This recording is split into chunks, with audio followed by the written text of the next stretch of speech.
Good job today, man. It's one at a time, and we'll get the job done. Y'all know what to say. On three. 1, 2, 3. And the home of the Jets. Mr. Primetime. Hello, darkness, my old friend. We're back. What's up, man? I updated my koozie. You know, it's interesting times with these Jets, but you know what's funny? It was all so predictable, like we knew this was going to happen. The Jets don't change their colors. The Jets don't change their history. They don't change their dysfunction. This is what they are. Everybody knew, dude. Anybody that's watched this team, anybody knew that watched this team for a long period of time is that game against the Texans was they took advantage of a banged-up team on a short week, and they flexed their muscles like they arrived. And we knew as Jet fans, when the team wins and they have an extended break and they go on the road, they give you a no-show performance. That's Tyson, they spent all week working on tackling. Doesn't matter. They had 10 days to get ready for it. This is one of the worst coach teams in the NFL. The worst coach teams. This is one of the worst character teams in the NFL. This is a bunch of individuals collecting checks, pointing fingers that doesn't give a rat's fucking ass about winning. They don't care about the fans. They don't care about the team. They care about themselves and next year doing something else. They don't care. They're already in off-season mode. The bags are already packed, and it's more than obvious. It's obvious. It's disgusting. It's pathetic. It's embarrassing. Woody Johnson should meet the media and now answer the question. How do you justify raising ticket prices when your team is a bona fide mess? Explain it to us like we're 2 years old. Just tell us why. Because you can walk around when you make that trade for Devontae Adams. You could parade around with Aaron Rodgers. You could do all the parading around when things are somewhat good. Not good, somewhat good. Now own it, you clown. But you won't. Now you're going to hide like the chicken that you are and just let Ulbrich go down with the ship and be like, wash it up. On to the next one. This is a disgrace, dude. Any anger that I had left to give to this team was gone by halftime. No, because you know why? 2 fucking minutes in this game was over. This week is perfect. It's perfect. It's fitting. It's poetic. Everybody cancel your fucking tickets. This is going to be a 3 to 4 year rebuild with absolutely zero direction. We don't even know if the owner is going to be here. First off, we don't even know if Woody Johnson is going to be here to actually. No. He'll be here. He'll be here. He'll be here long enough. Want to come here? No. He'll be here long enough. He'll be here long enough to hire the coach and hand it off to his incompetent brother to run the team. That's what's gonna happen. But the funny thing is, this isn't my I told you so. This is for all the fucking people that keep telling me how negative I am. But meanwhile, we've been right the entire goddamn time. When you see red flags, you talk about them. When you see bad stuff, you talk about it. When you see players that aren't trying, you talk about it. And you point it out and beat it over your head so everybody realizes how incompetent and poor this organization is from top to bottom. Stop telling me about talent and all. It's not there. We've overrated players. These players don't care, and you can make a really good case to clean the entire house. I mean fucking everybody. But they won't do that because they're scared and they're leaderless. It's a disgrace, dude. This is it. And you know what the better thing is? There is no light at the end of the tunnel. There's nobody coming to save this team. Nobody. You're going to settle for less, hope for more, and have the same results 3 years from now. Who's the next savior going to be? Who's the next quarterback du jour? It's never going to change, dude, because Woody ain't going to spend. Nobody wants to come here, and nobody's going to play here. It's over. Your video was spot on about power and control. Those are the two things that he ultimately hasn't given up, and those are the two things that we need to get the coach that's ultimately going to change things here. Him leaving might be the only glimmer of hope that we have. What's Chris Johnson going to do? No, the fact that he might hire somebody for 4 years and you know for a fact that he's going to be overseas and he's going to give you his word that he's not going to be able to interfere because he's busy with other shit. That might be the only hope you The have. damage is done, dude. The Jets are labeled. They are a losing, dysfunctional organization that nobody wants to be a part of. If you're any kind of aspiring head coach, would you say, let me stake my resume on trying to rebuild the Jets? Why would I want to do that? Why? Because chances are the odds are stacked against you. You're not going to do it. The Jets are where first-time head coaches come to die anyway. First-time head coaches can't succeed here. It's a complete disgrace. It's a mess. You need somebody proven. You need somebody established. And if you're not getting that guy, it's not happening. So yeah, our intro, which was made by Romeo, is actually it's too good for this team. You're actually right. We got to change that. Now, this is the next thing I want to talk about because I have a good take on this as well. Ahmad Gardner, formerly known as Sauce, crashing out on social media is just embarrassing. Really, this team is embarrassing besides maybe a couple players, selfish bunch. And to start the stream, we got a bunch of questions about this, so let's talk about it. Hey, guys, what's your response to Sauce Gardner calling out Matt O'Leary on Twitter? I thought that was absolute garbage. Well, let's first start saying this. I give Matt O'Leary a tremendous amount of credit for actually calling it like he sees it and not worrying about the backlash of it. Because a lot of content creators won't do that out of fear that Sauce is going to attack them or a player is going to attack them or the Jets aren't going to like you anymore. You're not going to get your stories no more. People won't do that. So first of all, I give Matt a lot of credit for actually saying what we've all been saying for a while now. Sauce is playing terribly, and the effort yesterday was half-assed. And you can make a good argument to trade him instead of paying him an excessive amount of money. That's the argument. Now, Sauce, as one of the perceived leaders of this team, one of our core guys, one of the building block guys, is completely derailing his career here because now he's embarrassing himself. Oh, like it started with Corley. When Corley made that blunder and acted like it was no big deal when he blew that touchdown, like no big deal, man. You know, I've scored before. Tyson, it started way before then. But I'm just saying, when you have a kicker that loses you 3 games, doesn't get held accountable. When you have Kinlaw 3 penalties in a row, doesn't get held accountable. We saw that again yesterday. Clemens not being able to contain on the edge happened again yesterday. Top to bottom, everybody fucks up. They never get held accountable. But Corley's everybody, and that's developed a soft ass mentality. Guys can't handle criticism and they fucking fail. And when they have minor successes, like we saw last week, by Friday they're dancing in practice, thinking they've accomplished something. But Corley, as a young player that hasn't played at all this year, there should have been a veteran immediately be like, you got to clean that shit up, bro. That is unacceptable here. You do that in college, you don't do that in the pros. But he was so nonchalant, like, yeah, man, I'm not really worried about it. They were all giving him a pat on the back. Like, it's no big deal. And that complacent losing attitude is here. But Sauce is supposedly one of our guys. This is reminding me of Jamal Adams. This is exactly what this is reminding me of. As Sauce is one of our guys that all pro, all this, part of the winning culture, going to help us win. When the going got tough, he got going in the wrong direction. His career is regressing now, where he's not playing, not good in coverage, not good in tackling, not good in social media, not a good teammate. It's a mess.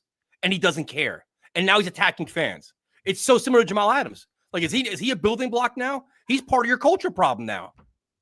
I don't know what you do. You got 2 years of an all-pro player that we were talking about, like he was going to be the next coming of Darrelle Revis, and we've got 8 weeks now of a complete shell of that player that doesn't even look like he wants to be out there at times.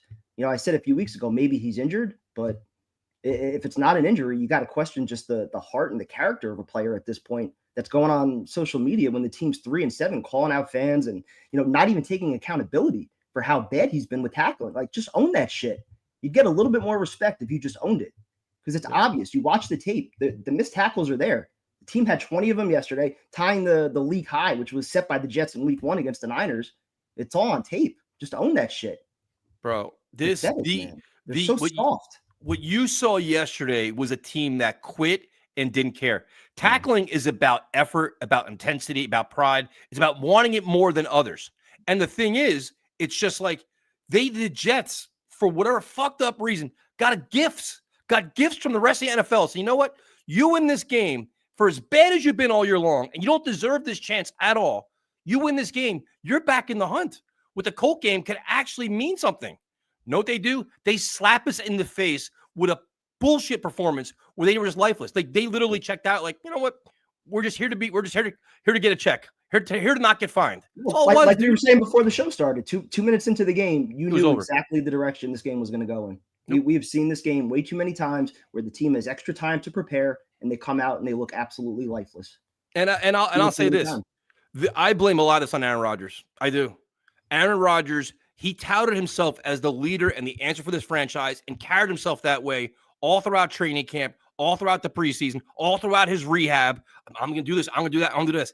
And he is just part of the problem now. He's not a leader. He just points the blame at everybody. And when the going got tough, you know what he did? He went into his shell and like, not my problem. I did my thing, supposedly. Dude, he's not the answer either. He's a shell. Like people trying to compare him to Brett Favre. Two things. Favre actually won. Favre played at a very high level. His downfall was he got hurt, but he can still play. He carried the team. They're one of the best teams in the NFL. The Jets were never at that point. Aaron Rodgers can't sniff Brett Favre's penis at this point with this, right? He can't, dude. Like he can't. He's not even apples and oranges.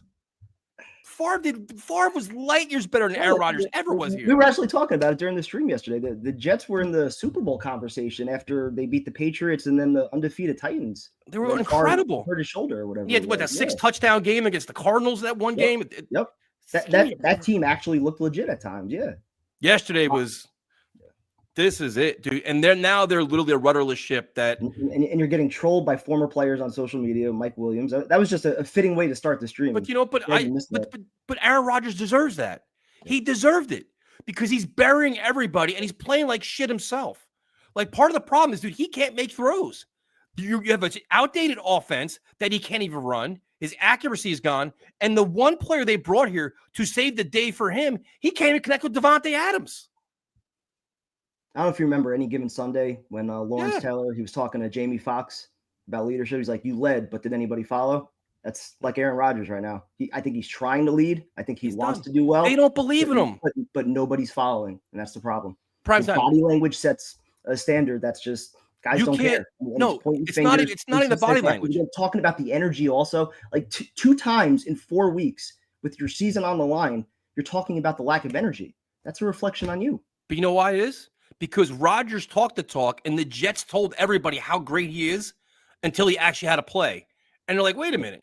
Here's this guy yelling at us or demanding all this out of us. He can't even do it himself. Like he was missing big throws. He was doing stupid things, delay of games, blown timeouts, weird offense, right? So then you bring his guy here. You ship out Mike Williams, they grossly underutilized Mike Williams. You bring his guy here and he's still doing the same things wrong now. It's ridiculous, dude. Rodgers is a huge part of the problem. And now this is the poison the Jets have picked. This was your 2-year window. Year 1 got hurt. Year 2, disaster. And now you have to play the waiting game. Will he retire? Will he not retire? Does he want to play here? Does he want to play somewhere else?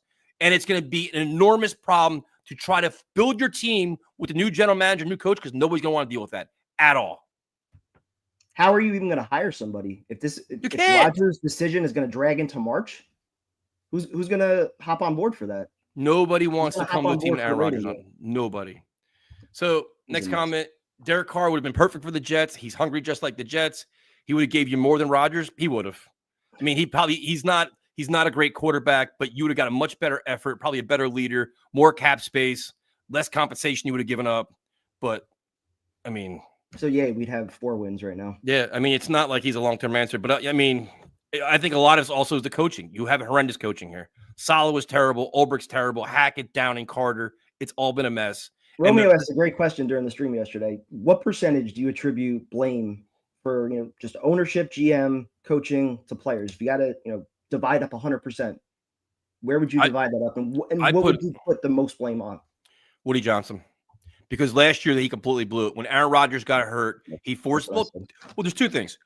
Zach Wilson last year should have been cut. After the year when they were scared to play him in Miami, the last game of the season, that offseason there is when you cut Zach Wilson or trade him and be like, you know what? We've got our cut of losses as an organization. They didn't do that. Then they bring in Aaron Rodgers. They leave Zach on the team. Rodgers gets hurt. They keep playing Zach when they knew they shouldn't be. That's Woody Johnson. And they derailed last season, which could have been very easily a playoff season last year, very easily with any kind of quarterback other than Zach. That right there derailed your team. When you saw the problems with the coaching staff, terrible problems, Carter, Downing, they should have fired them last year. They should have. And this isn't like second guessing. We talked about this. We saw it. Like as fans, we know bad coaching when we see it. We've seen it for fucking decades. We know that when you're incompetent. But their thing was, no, let's bring back the incompetent staff because Aaron Rodgers is going to save the day. Well, guess what? He's not Superman. He's not even Batman. He's not even a caveman. He's terrible. Not even Quail Man. No. So, but that's all on Woody Johnson, dude. He couldn't make the change, but he wanted to double down with Zach, And he made it 10 times worse by doing it 5 weeks into the season. 100%. The team was getting ready to play for first place against the Bills.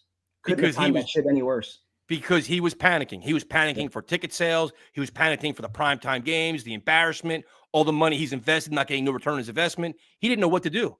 Yep. Then he overpowered his Joe Douglas. So Joe Douglas is powerless now. Yep. That's another problem, which all the NFL is watching. Like, wait a minute. You have a general manager here that's respected all throughout the NFL, but guess what? He's going, boom, taking his power away. Why would I want to go be in that situation? Why? So Woody Johnson would be cool with me if we're winning some games. When we start losing, he takes away my power and does what he wants. I don't want that. Bullshit. And that's why this shit is never going to get fixed. It's never going to get fixed. There is no answers. There is no answer to this. There's not. And this, I'm telling you, I'm so fed up. I would literally trade anybody that has value. And this is why. Eric's the one guy I'm not touching. This is why I told you at the trade deadline, I would have traded DJ Reed. I would have traded Reddick because all you did was delay the inevitable. So does everybody feel good now? You got your Texans win. And now what do you have? You have a bunch of guys on this team that aren't going to be here next year, making a shitload of money and no draft capital for next year. Congratulations. It's the same goddamn thing. These guys aren't going to be here next year. And then you have time. Now it's going to be like, you honestly think now with Rodgers going to be gone that Garrett Wilson's not going to ask for a trade? I would. Like, you know what? I want a new contract. I want to be traded. That's the problem with ultimately rebuilding. If you start next year, he can do it, though. He's not going to want to sit through that. Next year, he could do it. And honestly, would you blame him? Because he deserves better at this point. Not at all. He absolutely deserves better. Him, maybe Quincy Williams are some of the few guys that I think actually get it. Other than that, just from a mindset and leadership standpoint, they don't get it. You take away anybody minus Quinn Williams is due money. Can ask for more money next year. Yep. Quincy, Bree, all these guys. And you know what? They could play hardball. Either I want it, I can hold that. They can hold out. I'll hold out all this. So can you imagine having Garrett Wilson holding out with a whole new staff and a whole new quarterback here? But assuming the Jets aren't big spenders in free agency, I would assume they would be getting comp picks for guys like Reddick and Reed and Conklin. So, I mean, what were you going to get by trading them at the deadline anyway? Bro, that's anything, dude. 5th round pick. Like because the Jets have 20 free agents next year at pivotal positions. At some point, you build through the draft. Not just the first round, the entire goddamn draft. How are we doing that? I'm telling you, dude, I've never been more disgusted. This is worse than the Kotite days, and I'm going to tell you why. Because the Kotite days, they literally needed Bill Parcells to save the organization, or they were going to go into the abyss that they can never get out of. Isn't that what they need right now, though? 100%. But the problem is, there's no Bill Parcells coming to save this team because they don't want to come here. And Woody Johnson won't pay them and won't give them the money and won't give them the power. He won't do it, dude. Who is it? Well, he might have no choice but to pay somebody now. I mean, you're talking about not making the playoffs. Who is going to be? 14 straight years. You're talking Gruden. You're talking Vrabel. You pay them an exorbitant amount of money. That's the only way it's going to happen. Along with Woody Johnson going to the UK for 4 years with a promise that he's going to stay out of shit. You give somebody a 4-year guaranteed window to build whatever you want to build, full say over player personnel control. You give that to Gruden or Vrabel.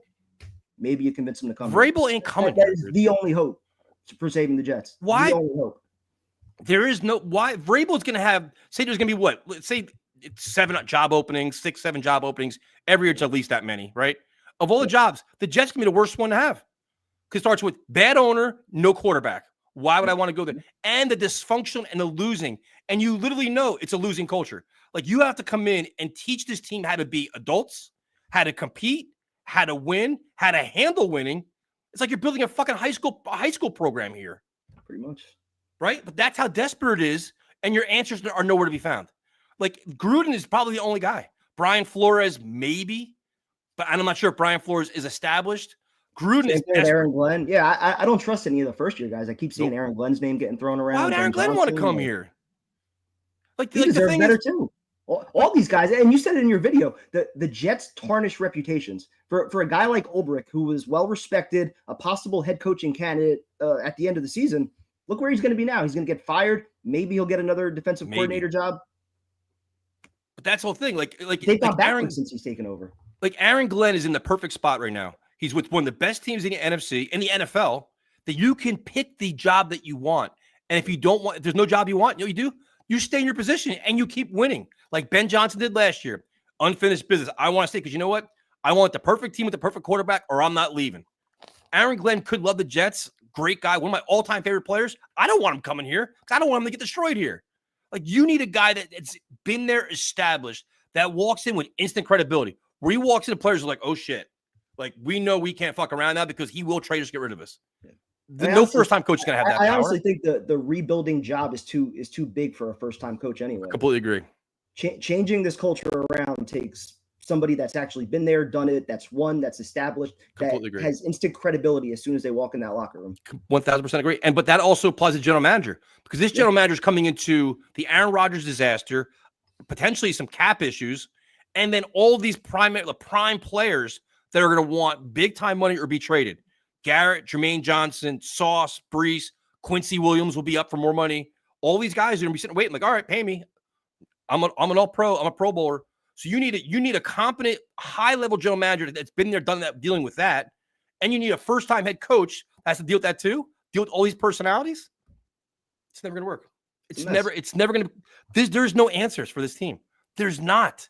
It's just going to get worse. I'm telling you, like, I highly doubt Vrabel's not coming here, and the Rex Ryan thing. I think we're just desperate at this point because listen, I love Rex too, dude. They were some of the fun years we had with him going to AFC Championship games. Awesome. He took a win-now team and won with it. But then when the rebuild had to start and tinkering and adjustment had to be made, he went down with the ship as well, and he ruined the team as well. And that's why I think it's going to be Rex. Because he might not be able to build a program, but if you let him inherit some talent, I think he can actually work with it. And a lot of people had the Jets winning the division this year. They thought this roster had a shitload of talent. So maybe Rex is the guy that can unleash that, bring the passion, bring the energy. I don't know, but I'm not convinced anybody's coming here that's actually going to fix this shit. And like, if you're going to lose, it might as well just be entertaining with Rex. I mean, and the whole Pete Carroll thing, first of all, he's very, very old. Second of all, the Jets unceremoniously fired him after 1 year. Exactly. Like, do we forget about that? Like, but that was Hess, not Johnson. But it's still the Jets, though, dude. It's still probably tarnished him. Like, you know what? This team cut me loose after 1 year, which he was promised all kinds of stuff. The team did fall apart at the end of the year, but now I'm going to go back and help them? Why? On the East Coast? He's a West Coast guy. Why would he want to come here and deal with the bad weather at his age and the Jets' incompetence? He ain't coming here. Like, somebody's got to keep it real. Like, this is like fantasy land. Like, the Jets are a good job. They're not. They're not a good job. They're not a good organization. They're terrible. That's it. I have nothing else to say.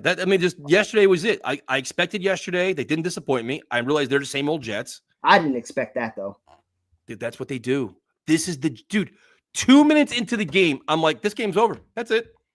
First touchdown, I'm like, Jet defense didn't show up. They're not well coached. Then you settle for a field goal, nothing into the end zone again. Then they go down the field, DJ Reed penalty, another touchdown. I'm like, this is it. Here we go. Enjoy the ride. Aaron Rodgers' shoulders are slumped down. Can't complete a basic pass. Crazy, man. Seen this way too many times. I should have known. So we'll just share the link. I mean, I don't know what else to say at this point. This is just disgusting. And now it's like, it's just feels like the only hope is honestly if the Johnsons somehow sell, which is never going to happen. But you know, the Met fans a few years ago, they finally got the gift after, 34 years of the Wilpons running the team into the ground. So, but this. I mean, we went through like the gay stuff and all that, but this is worse, dude, because the expectations were higher. And now, like, you don't have. There's no formula for success. You have no quarterback. And that's like, dude, they got Jordan Travis. Yeah. Come on, dude. Coming off a significant injury. You have Tyrod Taylor here next year. Great. But like what? Like what's the answer? Now we're back to tankathon and hoping for draft a quarterback? That's the answer now? Every 3 to 4 years, we just, stay on the hamster wheel, repeat the same cycle. That's what we do. Deion Sanders is not coming here. I completely agree with that. That would be a mess. But it's saying, there's these big high profile guys are not coming here. They're not. There's no way. I'm just so tired of this. They're irrelevant. It never ends. Yeah. And then because they'll beat the Colts, so we'll have those feel good vibes. Going into the bye week, everybody will be talking how they're 2 games still out of the Broncos or whatever it is, and then they'll lose a game right out of the bye week. There's no week to prepare for that, and There's we'll no go Jet through the fan. cycle a few more times, I'm sure. No, not me. I was checked out for this Well, last game. I'm done too. I was done at halftime, but Like, there's no way. Like, the Colt game's gonna be like the Jets should get blown out by Joe Flacco. That would only be fitting at this point. Another no-show performance. Flacco lights him up for 350. Aaron Rodgers throws for like 120. there's still a few people that believe they're going to run the table. So I think they're going to get a win going into the bye week and then let us down with the extra week to get ready. No, and then if the Jets had any, well, they don't have any balls. They have no leadership. What they should do right now is put Tyron Smith on the IR. Tyron, really appreciate your effort. We appreciate you coming here. Thank you for your service. Take care. Olu's not the starting left tackle the rest of the year. Like, now the youth movement should start immediately. Everybody that's like, is not going to be here next year shouldn't play.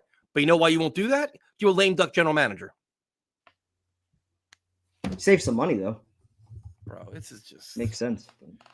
It's just going to get worse. It's literally going to get worse. No, I don't want Ron Rivera. Absolutely not. No Ron Rivera, no Frank Reich. No. Absolutely not. And this is my favorite comment so far in the chat. This is the most hated Jets team. No one is likable. Guys that we liked prior to the season that we kind of touted, Sauce. I mean, I guess you could probably say Garrett's still a guy, Jermaine Johnson. I would take Garrett out of that. But maybe Quincy. But Aaron Rodgers, not likable whatsoever, right? None of these guys. Like, they just, guys you took pride in, they're just going through the motions. You wish better for DJ Reed, but the young core that you're really proud of, like, Brees is going to be gone. He ain't going to stay here. It's a disaster. I'll put Moses in there too. He's battled through some injuries. Proud of him. He deserves better too. So I guess how'd your date go? Day was good. Had a good time. There you go. You delayed your date for the Jet game? I'm a fucking ill.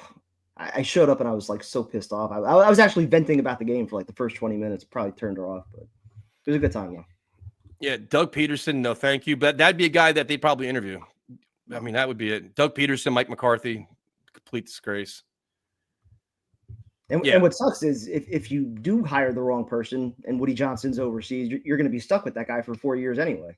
Yep. So if you realize a year or two in that, oh shit, we fucked up. Well, we're going to have to wait another year. Well, the only way Woody Johnson comes back to correct. The only way you're going to get somebody to take a job here is you got to guarantee them 5 or 6 years, or they're not going to come here.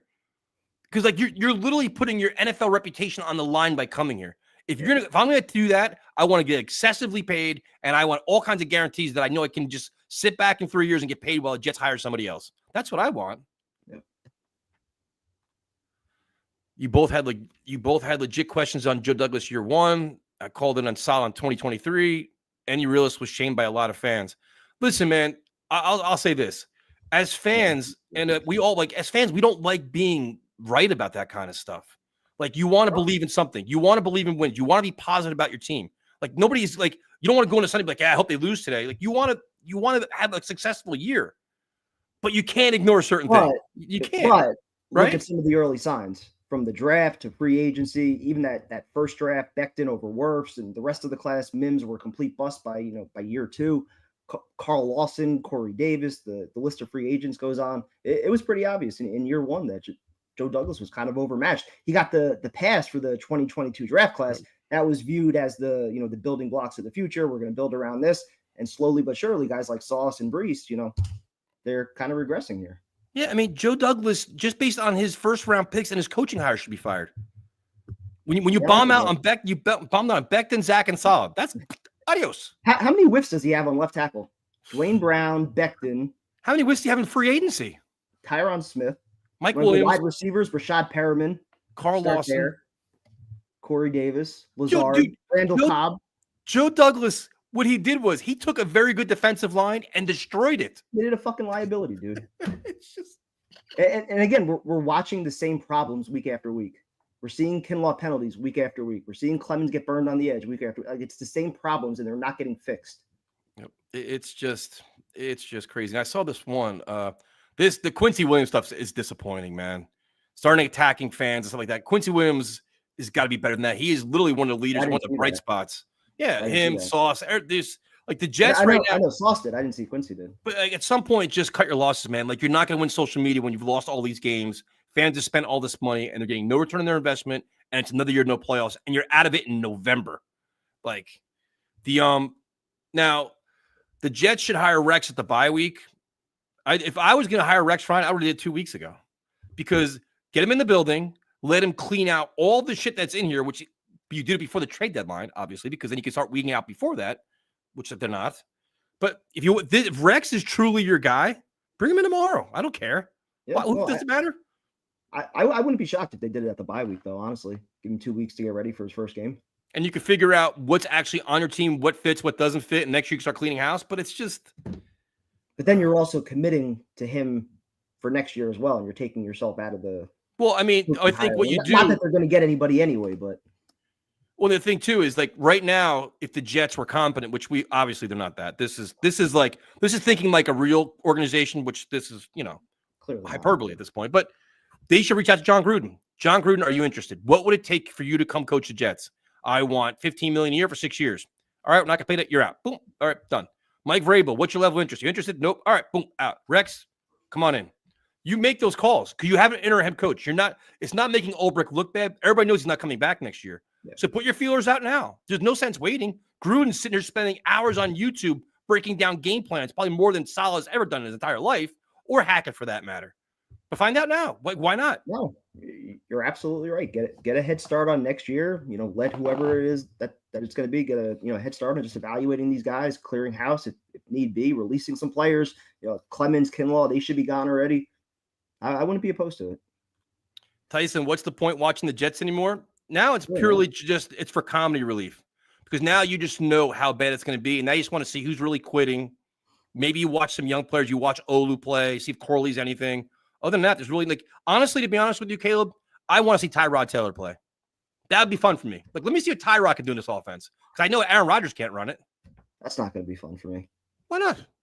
You want to see Aaron Rodgers slump around and miss passes all game, score 6 points a week, then blame everybody else but himself? You really want to watch Tyrod?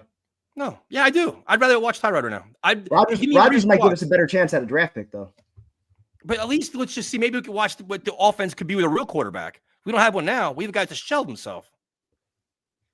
Yeah, so we'll get that false hope that we still have the right coaching staff in place. No. I never said that. It's just you see, you're just trying to evaluate what's actually on your team.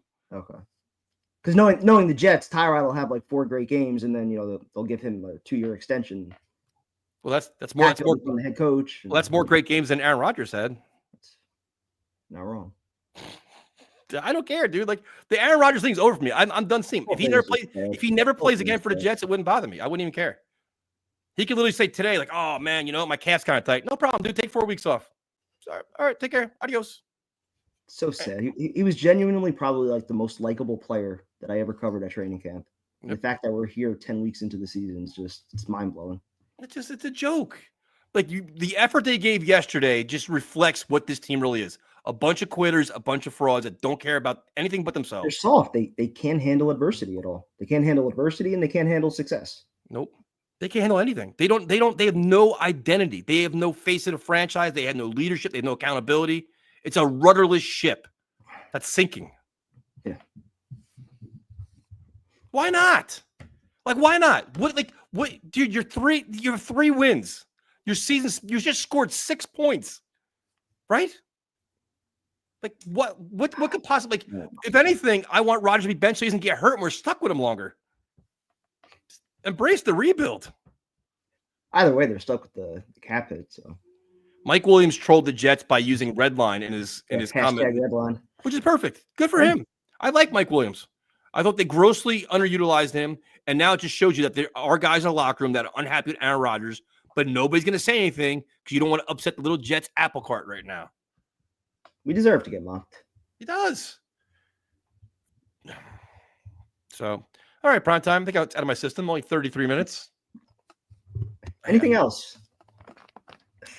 Oh yeah, and there's like the one guys are fans going to the game on Sunday. Why would you go to this game? Why? For what reason? Tailgate. I would tailgate and leave. Why even go inside? To see what? Yeah, good for Mike Williams. He won the game-winning touchdown on a good team.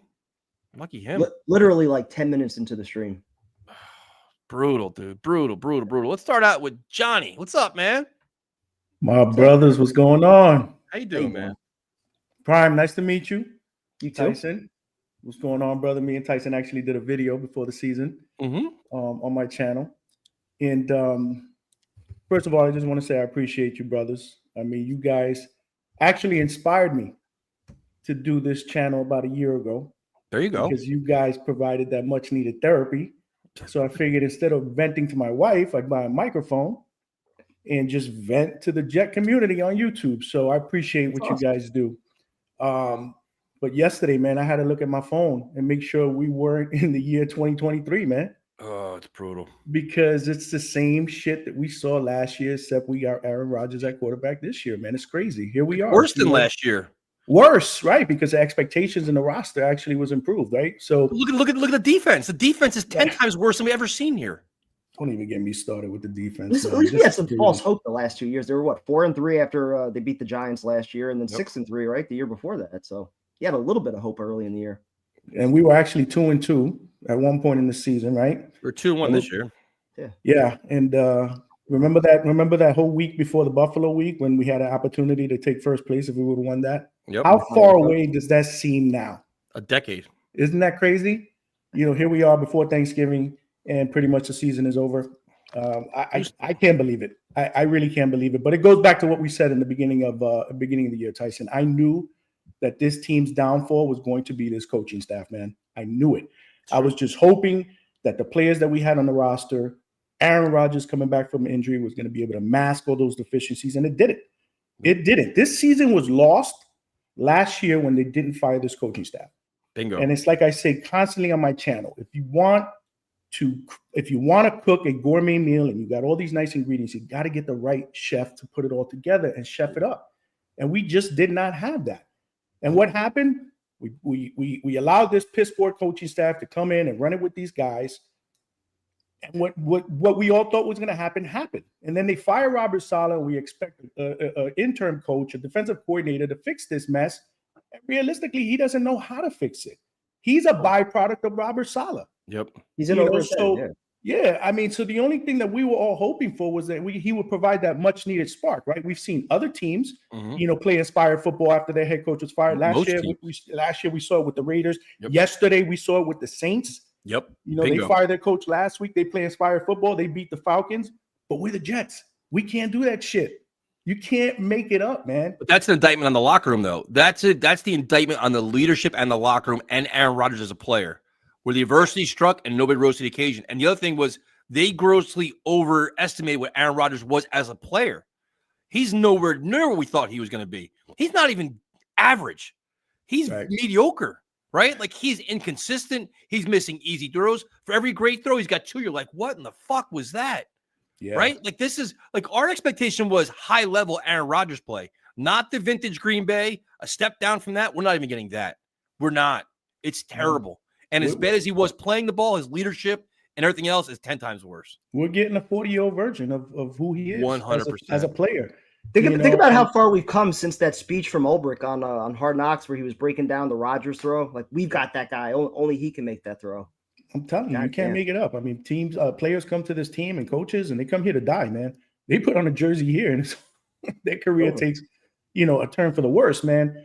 And I was a big Rodgers, on my channel doing videos. I was a big Rodgers supporter in the beginning of the season. I thought there were a bunch of different things around him that were, that were obviously falling apart. So I didn't really give him any blame. But as the weeks progressed, man, he deserves a lot of the blame, man. He's just not playing. Not only is he not playing up to his standard, but, maybe it's me, but, he's lumbering around the field. The offense looks slow and methodical because he moves slow and methodical.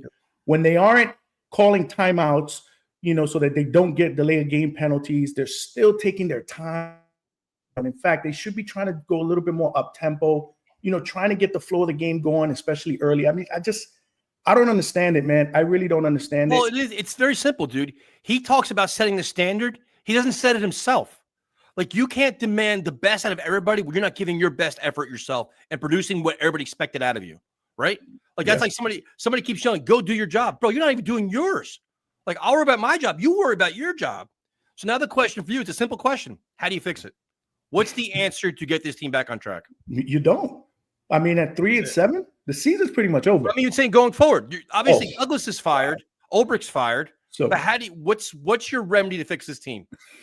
First of all, do we have any confidence that current ownership is going to get that right at GM again? Nope. right? Can we realistically say that we trust Woody, Chris, whoever? I mean, who knows who's going to make this head coaching hire, with Trump taking over as presidency. So we probably won't see Woody again, for the next 4 years. But I have no confidence they're going to get it right because there's no GM with experience or credibility that's going to want to take this job. Nope. Same thing with the head coach. So what you're going to end up getting is an assistant GM from another team that just wants a shot.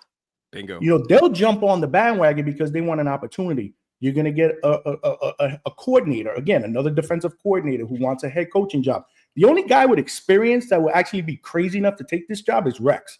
Exactly. He's the only guy that's crazy enough, which for the life of me, I can't understand that. But I don't know. I mean, to answer your question. Rex is smart, dude. Rex knows Jet fans love him. Rex knows anytime he talks, Jet fans social media, yeah, it's our guy. That's our guy. He loves our team. We're a bunch of misfits looking for a leader. Oh, my God, that's our guy. He loves us. Well, because he was the last coach that actually provided us with an identity. You know what I mean? Like, he believed in us. He believed in the city. He was a Jet fan and a Jet coach. He represented the team. Yep. But the only thing that I will tell fans is I'm not opposed to Rex. I like Rex the person. I like Rex the defensive coordinator. But let's not forget the way it ended here. Yep. It didn't end well at all. And again, I'm not shitting on him not coming here. I'm just giving the fans a different perspective. Something to think about. Think about how he handled quarterbacks. Right. He fucking did make enormous mistakes that were like Sanchez hurt in the Snoopy Bowl. He put him back in the game. Great point. It's just, again, you want to believe that maybe sitting on the sidelines, commentating games, he's learned something, but we don't know. So I to answer your question, Tyson, I don't know how they're going to fix it. They got to play the season out. Another thing is who's going to be here next year. Not a lot of these. Is Rodgers coming back? Is he not coming back?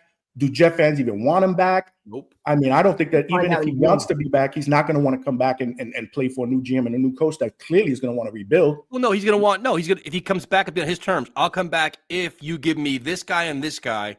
I'll only play for this guy. And God knows what Woody Johnson probably fucking cater to him. But that ship sailed. We've seen that this year and it didn't work. So if they fall for that shit again, I mean, I don't even think the fans are going to fall for that shit.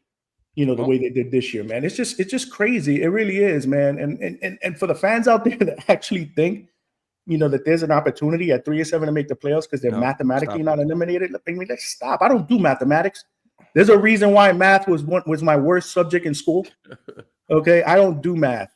The eye test tells me all I need to know. This team is broken, and they don't have the right coaching staff to fix it at this point in time. So you just got to ride it out, man. The only thing that I see happening in typical Jet fashion is they'll win another 3 or 4 games and ruin their opportunity to draft in the top 10. They're going to celebrate those wins in late December. Then knock us out of a quarterback or like a high profile player or something. Yeah, absolutely. They'll get hot in December. They'll win the last 4 out of 5 games or whatever it is. Barely miss the playoffs. And, we'll draft in the mid-teens to high teens. I mean, this is what the Jets do, man. This is what the Jets do. So, I mean, this is just, rinse, wash, and repeat, man. The hamster wheel shit. We said that on our video, man. But I hate to be that guy. Like you guys, I hate to be that guy. I want to be optimistic. I want to give this team my heart and soul, but I can't, man. They just rip it out of you, man. They don't deserve that right now. They don't deserve it. They don't deserve it. And if I live in Florida now, okay, but I used to go to a lot of Jet games when I lived out in Northeast, but I would not go to a game. I just wouldn't go to a game.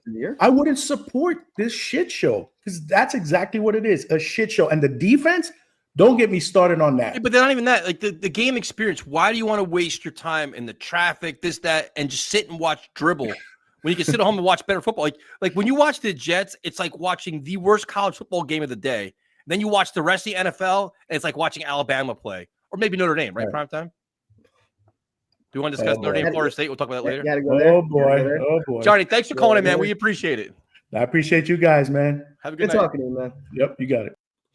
I know Florida State sucks this year, all right? Bro, I just want to know if we want to talk about something positive. Listen, I said it during the stream. When you send so many players to the NFL, including a great quarterback like Jordan Travis, it's natural that it's going to take a couple of years to replenish all that. Mm-hmm. We'll ruin him somehow, too. He's not even playing. We'll ruin him somehow, too. Exactly. All right. We will go to our good friend. What's up, man? Hello, boys. What's up? Commiserations on another lost season. At least we're consistent. Well. Yeah. Tyson, how's your legs? Sore as hell, man. And Primetime, I'd ask you how's your legs, but You had a nice date on the weekend, I see, eh? What's going on there? Good. I'm doing good. Hey, Legs are losing season, but winning in life. That's what we like to see. good. Trying my best. I think that the writing was on the wall when Salah was fired, that the Aaron Rodgers, whatever you want to call it, tryout was over with. Irrespective of how he played or whatever. When has ever a team fired a coach mid-season and then the next year they've just been good all of a sudden? Like, I can't think of a recent one. Can you guys? Well, the Raiders are a mess. I mean, exactly. Like they got a little bump early, they played well, and now what? well, they had Rich Bisaccia. They probably should have gave him the job, but they didn't. They were playing really well for him, and even in the playoffs. I think for me, what I've seen with this organization is I think everybody would agree that they were right to take a punt on. They were right to take a punt on getting Aaron Rodgers in the building because those opportunities come along every now and then. But now, as you can see with the Browns, neither of them have worked out. Neither of them have worked out the best, have they? So. Well, they swung big. They were, it was desperate times, desperate measures. They were a quarterback away. An all-time great was available. You swung big. You missed big. And now the aftermath is here. Now you got to own it and go through the whole rebuild again. Yeah, I think the mistake that both teams made, both the Jets and the Browns, is as soon as those two guys got injured, you should have immediately started working towards what's going to happen if they come back and they're not what you expect them to be. Like, blind Freddie could have seen that coming, that Aaron wasn't going to be a 20-year-old Aaron. Like, Tom Brady's an anomaly in this world, right? Exactly right. Like, he's an anomaly. Like, name another player like that happened to play like he did up until the age of but he's also a winner. Tom Brady is a winner. In difficult moments, he found a way to rise the occasion and make the big-time play and be a leader and carry his team. Was that ever Aaron Rodgers in his career? He was never a winner that carried his team. In the big spots, he choked. How many games did he lose at home? How many good teams they fall apart and he came up short in a big spot? I mean, the guy still won a Super Bowl. Okay. And how many great teams was he on? Yeah. You can't. Tom Brady and Aaron Rodgers are apples and oranges. That's not by accident. He's not an ultimate winner. I get it winner. now. He's 40 years old. He's past his prime. He's banged up. He's clearly a shell of himself. But I'm not going to diminish what he's done in his career, though. He can't hold Tom Brady's fucking trophy. Who can though? But I'm saying being a winning ultimate. But I'm saying but even like Peyton Manning, they were on a different level than Rodgers from their leadership and their ability to carry their team and be a part of the solution. Rodgers is literally an individual, does what he wants. If you benefit from, great. If you don't, you lose. That's it. I think the mistake, or not necessarily the mistake, but I think the hard questions that have to be made right now is, let's say Aaron, you keep Aaron for the rest of the season and you win 3 or 4 games, then you're slowly walking down the wrong way down the ladder of the draft position. So you're getting further and further away from getting that quarterback. Now, you may have that guy on the roster. What's the name of the guy you drafted Jordan last year? Travis. Jordan Travis. I mean, he's got about as much chance of being good as any of the other guys in the draft, right? Because they're untested. Nobody knows. But I just think that the trade deadline probably showed you what's going to happen. They're going to run it back. I think they're going to run it back one more time. I don't think they're going to get, like you've been saying and beating the drum, Tyson, and I think you're 100% correct. If you are a coach that's out there of any note, and you would know, your agent will be saying, look, these guys are, preliminary talks will be taking place behind the scenes. Vrabel, he might be waiting for a Cleveland job. He's right there. Yep. He's in the organization. He's in the building. Do they kick with Stefanski? There's a lot of stuff out there. A lot of other guys have been fired. All these coaches that are anything of note have probably been, the feelers have been out like, oh, what would it take for us to get you there? I think if you want a Vrabel, you got to overpay, as you guys know. You're going to have to overpay to get a guy to come there. And you're going to have to say, put up with our bullshit, but we'll add an extra couple of M's onto your salary, which will make it worthwhile. And you'd have to give him full control. But so let's just say, for argument's sake, right? Let's just use Vrabel. Would you give Vrabel full control? Absolutely. Of course. See, I wouldn't, because he sort of had that in Tennessee and it all went to shit, right? But dude, how many games did he win in Tennessee? I know. The Jets haven't been to playoffs in 14 years. And he's hard-nosed, he's physical, he's nasty, he's got a resume. At least you know what you're getting out of him. I think the they probably mistake have a that they better made. chance of convincing Gruden to come here though over Vrabel. But do you want him though? Why not? And the reason I say, do you want Gruden? Do you want Rex to come? Because to me, it's like Woody made the decision to bring Aaron for money reasons rather than footballing reasons, because he wanted the eyes on the Jets. He wanted the boost in revenue from people going to the games rather than thinking about it from a football standpoint. If you bring Rex, it's going to bring eyes. If you bring Gruden, it's going to bring eyes. But are those guys going to be stable? But you don't think Gruden's a good football coach? That's irrelevant. I'm not talking about whether How's that irrelevant? That's fucking No, very no. relevant. What do we need? Not in your market. It's not. I think the circus that he brings along with him is like, look at the circus. What's the circus? He's very well respected, minus the whole all the emails and shit like that. That's what I'm talking. That's what I'm talking about. But I'm not saying Gruden's got a blueprint, a plan. He's respected. He's a legitimate football guy with a legitimate football resume that'll take no shit from nobody, and that's what the Jets need. I'm not saying that. I'm not making a comment on whether that's good or bad. I'm just saying that he comes with baggage. So does everybody else. So does Rex. Will Gruden come with baggage? Not Gruden, sorry. Would Vrabel come with baggage? No. Not Will really. The media will make a coach? story Will he come with baggage? for like 2 weeks, and then that's that. And that's what I'm getting at. I'm getting at is, yes, they're good coaches. Of course, they're good coaches. They wouldn't have got jobs in the past if they're not. But I think that you've tried it with Aaron, it didn't work. I think you want a stable coach, and you want to give him some free air to make the changes necessary. Now,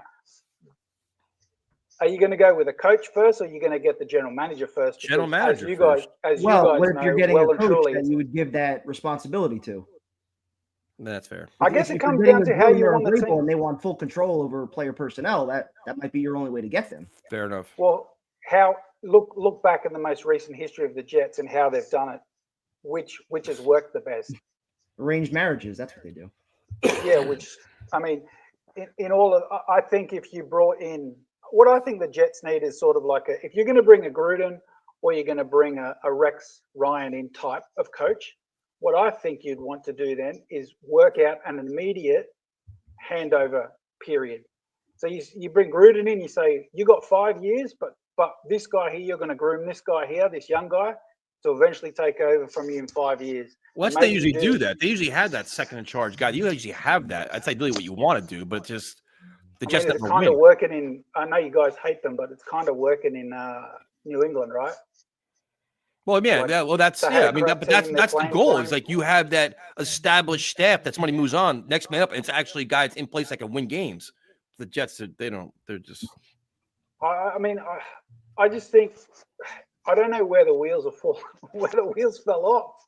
I mean, wheels have been off. Well, your defense was so good last year, right? And Joe Douglas destroyed that. Yeah. I still say the defense was overrated because teams just didn't have to worry about scoring points because the Jets never did. Yeah, but you look at the decline from what Kinlaw's bringing to the table now, like the guys they had. Yeah, how many undrafted free agents? With the respect to them, how many you're counting on them to make valuable plays? Clearly, the defense has declined, but I think they were a top 5 defense. They were talked about in that conversation largely because opposing offenses never had to worry about putting up 30 points on us.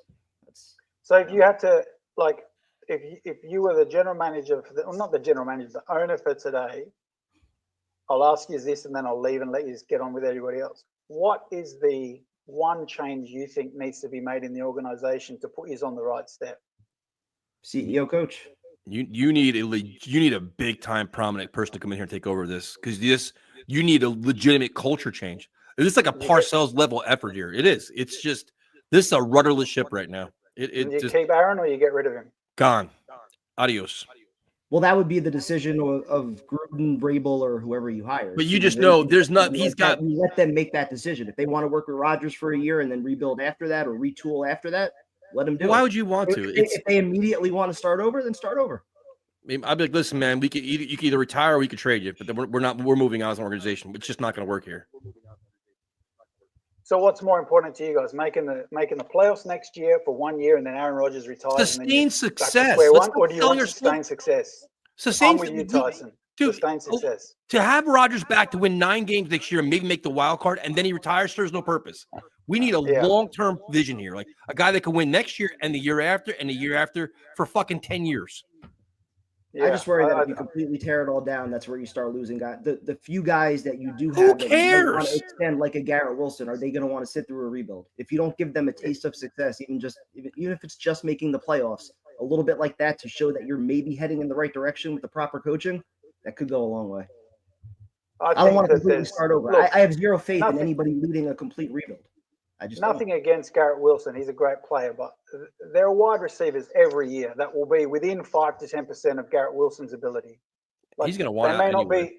There's going to be 1 or 2 receivers that. I mean, just watch. I'll watch a little bit of college football because I'm not really watching the NFL at the moment, and there's great wide receivers out there. As you know, they're only as good as their quarterback is for the most part. So I'm with Tyson this one. Sorry, Prime. I have to. Usually I'm on your side, but. The Sam Darnold years, but I have to be on Tyson's I just get tired of starting over every 3-4 years. Like we build our hopes around some of these players, and then immediately we're ready understand, but like I mean, at some point you have a few guys that maybe are worth holding on to. You're going to have to pay him then. You're going to have to. So if you want to keep Garrett, you want to keep Ahmad, because we're not allowed to call him that anymore. That's different conversation. Not allowed to call him. Then you're going to have to pay early. Lock him in early instead of letting them get to the. Well, it all starts next year, man. Next year when you start negotiating with all these guys. Next year they can say, you know what, I want more money, I'll hold out. That's when it all begins for all these guys, and that's when it's gonna get ugly. Because if the Jets can't sell you a vision with a legitimate coach and quarterback, why would you possibly want to stay here?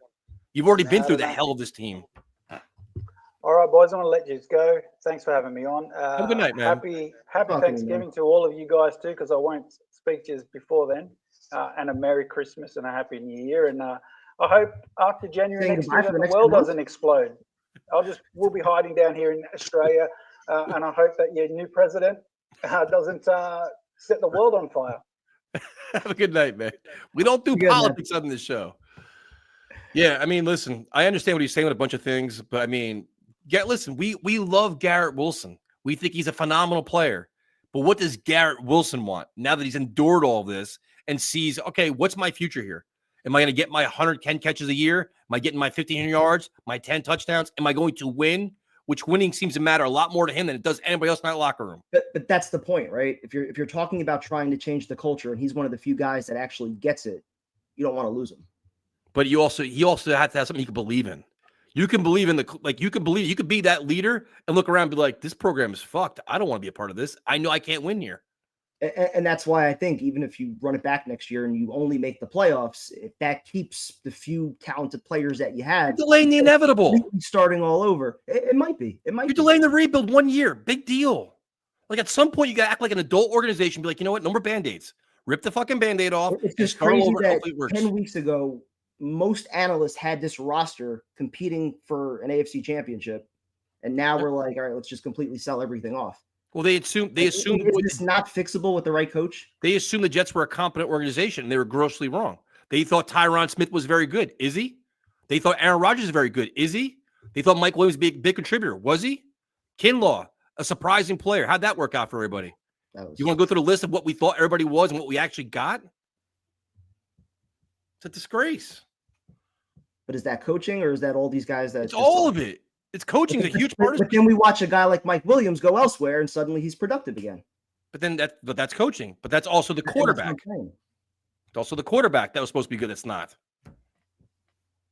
This is just shit's a mess. It's a disaster. It's such a disaster.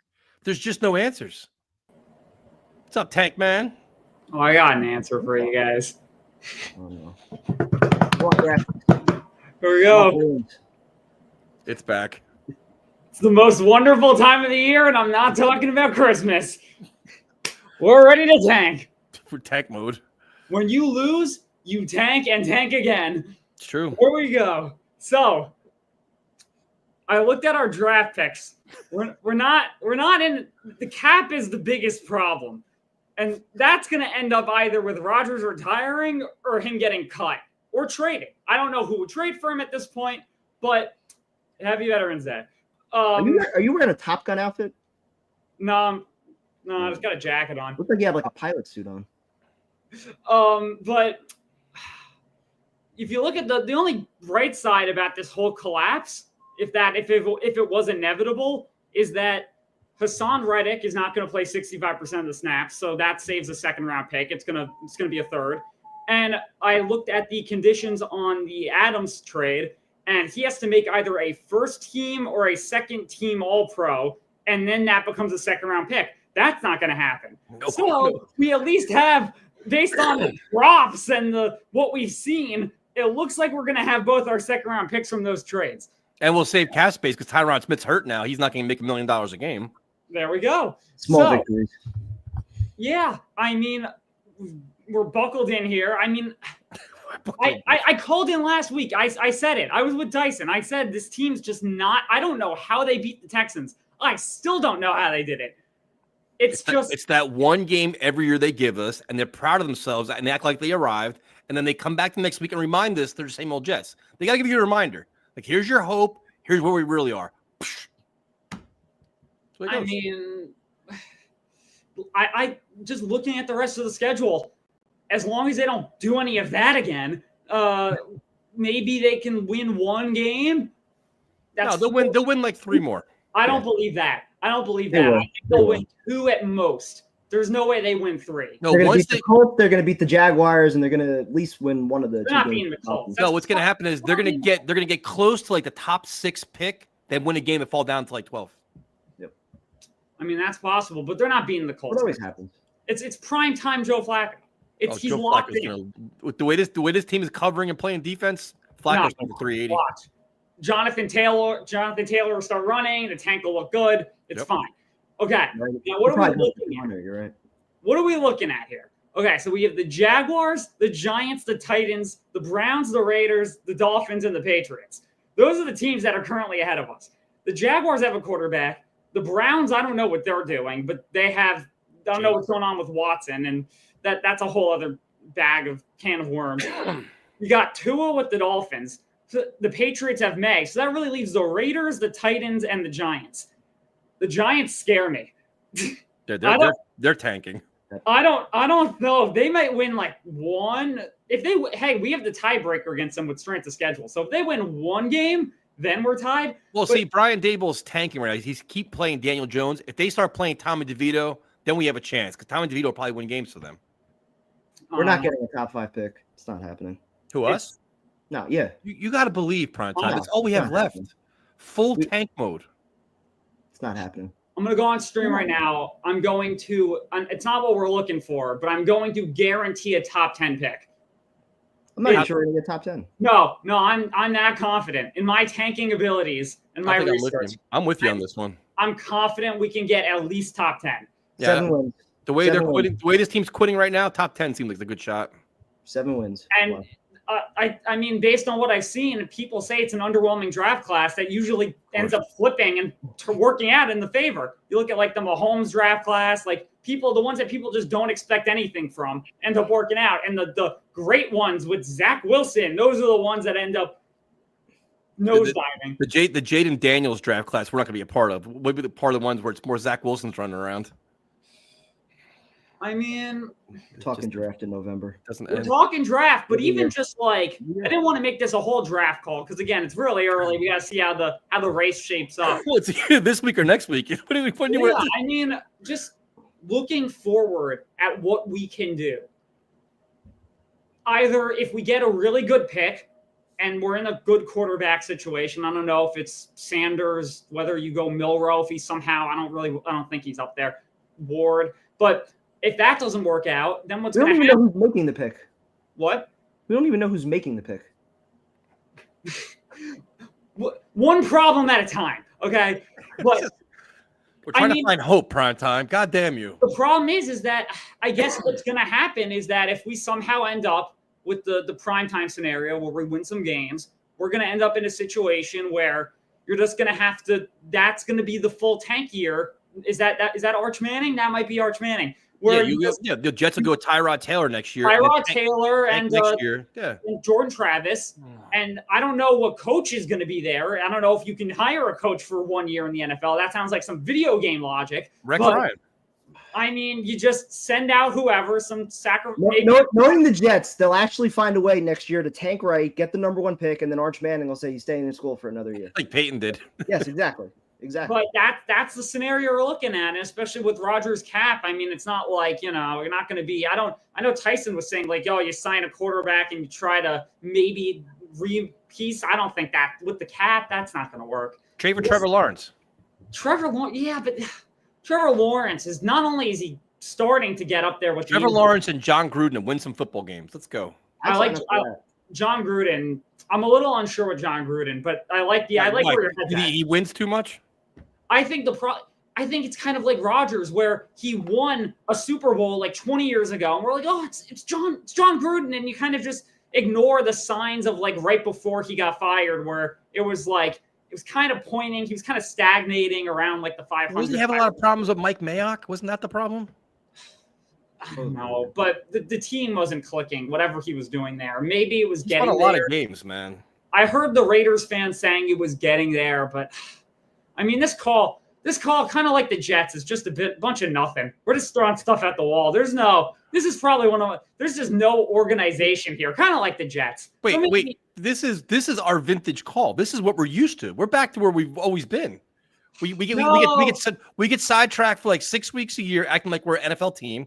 Then we realize we're not. We're back having these shows every week for another 10 weeks. No, but there's a point in the season where I really get into the tanking, and it's like, okay, if we need this team to lose, and of course our luck this year, every team's 2-7 and 2-8.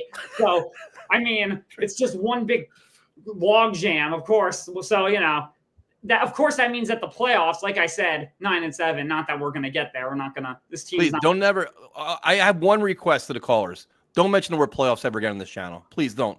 It's not. It's a fictitious area or land or word or something we're never going to deal with. After they beat the Colts, people are going to be talking about it. We're not beating the Colts. They're going to beat the Colts. It's a This is fictional a scenario. random man guarantee. We are not beating the Colts. I guarantee you they will beat the Colts. No. Nope.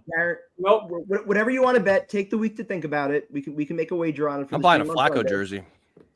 I'm telling you, they will beat the Colts. I'll Just think to give on us a it. little teaser going into the bye week to let us down with 2 weeks to get ready for the game post bye, which is what, Seahawks? I don't even keep up. Yeah, it is Seahawks. But we will. I'll make it interesting for the callers. I'll think of something in my downtime. Have a good night, man. See ya. You well, man. All right, we had Tank Man on already. Early on, it's November 11th. We got talking tank, talking draft. We almost started that for Halloween, so we're getting there. We're in peak mode right now, prime time. What's up, ST? What's up, boys? How are you? What's up, man? How you doing? Tired. Drinking. I'm tired of this shit, man. You're not alone, man. Listen, you can't do this to the organization. You can't do this to us, the fans. Oh. Like man, listen, I've been supporting this team for like 3 decades, maybe even longer if I can remember my youth. But like, this season is the worst because, you had all this expectation. Everybody was gassed up. You were gassed up. Primetime was gassed up. I was gassed up. Bubs, everybody in this motherfucking chat was gassed up. We were like, Rodgers is back, and like, this is what's gonna happen. Like, the man is accurate. They show you a glimpse at Patriots and all that shit. And then, after that, like, you watch like these guys like just crumble in front of you. The defenses regress like Sauce Gardner shit. These motherfuckers are running through this dude's chest. Let's be honest. We were excited going into the season, but we had reservations knowing that we had no faith in the coaching staff. We were hoping that Aaron Rodgers was going to overcome it. Then it comes out the 49er game, which was a debacle. But it was like, you know what? First game back, very good team on the road. This is the great 49ers, which we've learned now is not a great 49er team. They go to Tennessee, almost blow that game, play horrific football. Will Levis literally gives them the game. They should have lost that game. So there was week by week, there was red flags, and everybody kept saying, you got to trust the process. It's a learning curve. They're going to figure it out. It's going to get better. And it didn't. And that's the problem. And they were grossly underachieving. And players that we thought were good, Tyron Smith, they weren't. Aaron Rodgers, they weren't. Mike Williams, bad fit. Kinlaw, terrible. All these moves that we thought were quality actually weren't. AVT gets hurt. What happens there? Like, it just all spiraled. It all just snowballed into worse things. The problem I got with And this fucking Zerline. Everything. Don't get me started on this motherfucker here, man. Listen, the thing is, everything you said is right, right? The problem I got is this. Why is it that like everybody you just aforementioned, right? Every time they come to our organization, it turns to garbage. Like the shit is wild to me. It's their culture, dude. They have no leadership. They have no accountability. It's a complacent organization. Now, what team in the NFL, and I could be wrong with this, what team in the NFL stays in Arizona last night to avoid a late flight and flew back today? What? What? And that was Salah's plan. Yo, that's some Mexican food, bro. They got out there. They don't want to fly. In theory, that might help us out because it kind of creates a shorter week, and we obviously play worse when we have more time to prepare and do shit in practice. So if we have a less time to practice, that might actually help us for Sunday. It's a culture of comfort and catering to the players, and they don't give you anything in return. You keep catering to them, and you don't win, and they keep enabling it. Primetime Tyson, this is what you just said is very interesting to me because you just literally just fried my brain, right? Like there's a problem I got, right? New York is the biggest sports market in the United States of America, right? But this is the problem.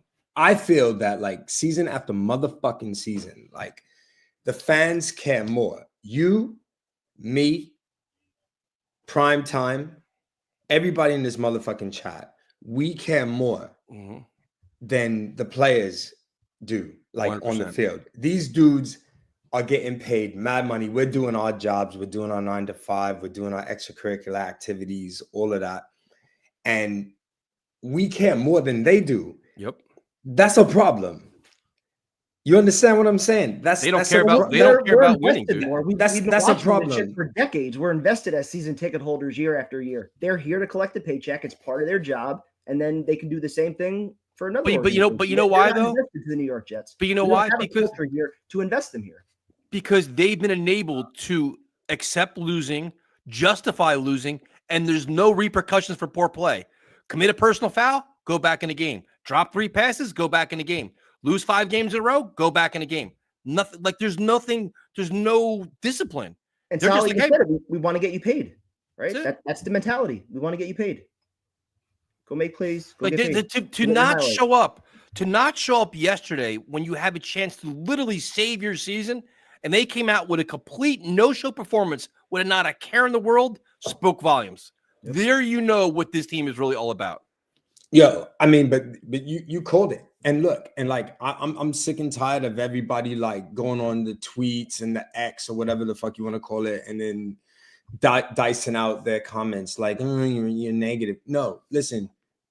Let's stop fucking tugging each other right now. Like, let's stop noshing each other off. It's done. It's cooked. It's been finished since like game week 4. It's been finished. It's like been cooked for a while. Yeah, it's been cooked for a while. We saw this. Look, my whole problem was this. Like, firing Salah was justified. I get it. We talked about it last year, the year before, all of that, right? That was, I get that. But the whole problem is the defense has regressed because you don't have this man. You've sat here and you've gotten Ulbrich, right, to sit here and be a head coach. You know, what did Francesca say? Like, yo,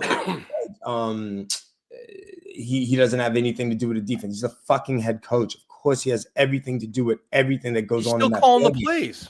Exactly. And the problem is that like the defense is so shit right now. Like, look, my last name is Williams, right? I'm giving you my government name. Like for my daughter, like she's sleeping with my Jets throw rug that I had on a couple of weeks when I had on that. She's got that. We have Williams, Quinnen Williams. Like I've been following this man since Alabama, and I was so happy we drafted him 3rd that year when we got him. And like we paid him that money. He ain't doing dick. And it's like all of these fucking guys are doing dick on the fucking offensive line. Maybe it's because we don't have Mosley. You get me? Like Mosley is like it's bigger than that, man. Of the defense. It's bigger than Mosley. He wasn't great either. He wasn't great, but like, listen, at least he brought some like, you know, stability. They missed Jermaine Johnson. They missed bossing at people. You get me? They missed Jermaine Johnson, dude. This is what they miss. Mm. And JFM. And Bryce motherfucking Huff. Uh-huh. God damn it. Who's all of a sudden now a player again. So the Eagles finally figured out how to use him. Now he's making plays. Word. And Jonathan Franklin Myers, like, what we do that? We give that man money and then we just offload him. And what you said earlier, so I was listening to it, is like, yeah, you're right. Douglas did fuck up. He fucked up.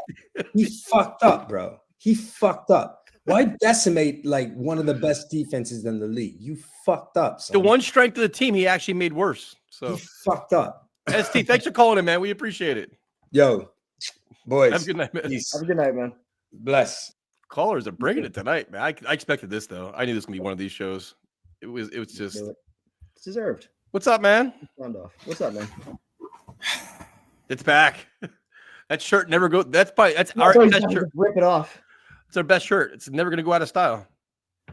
Legitimately, it just I bought this from you guys a couple of years ago, and I was like, already this year, I was like, all right, this is the year we're gonna retire the shirt, and then here we are.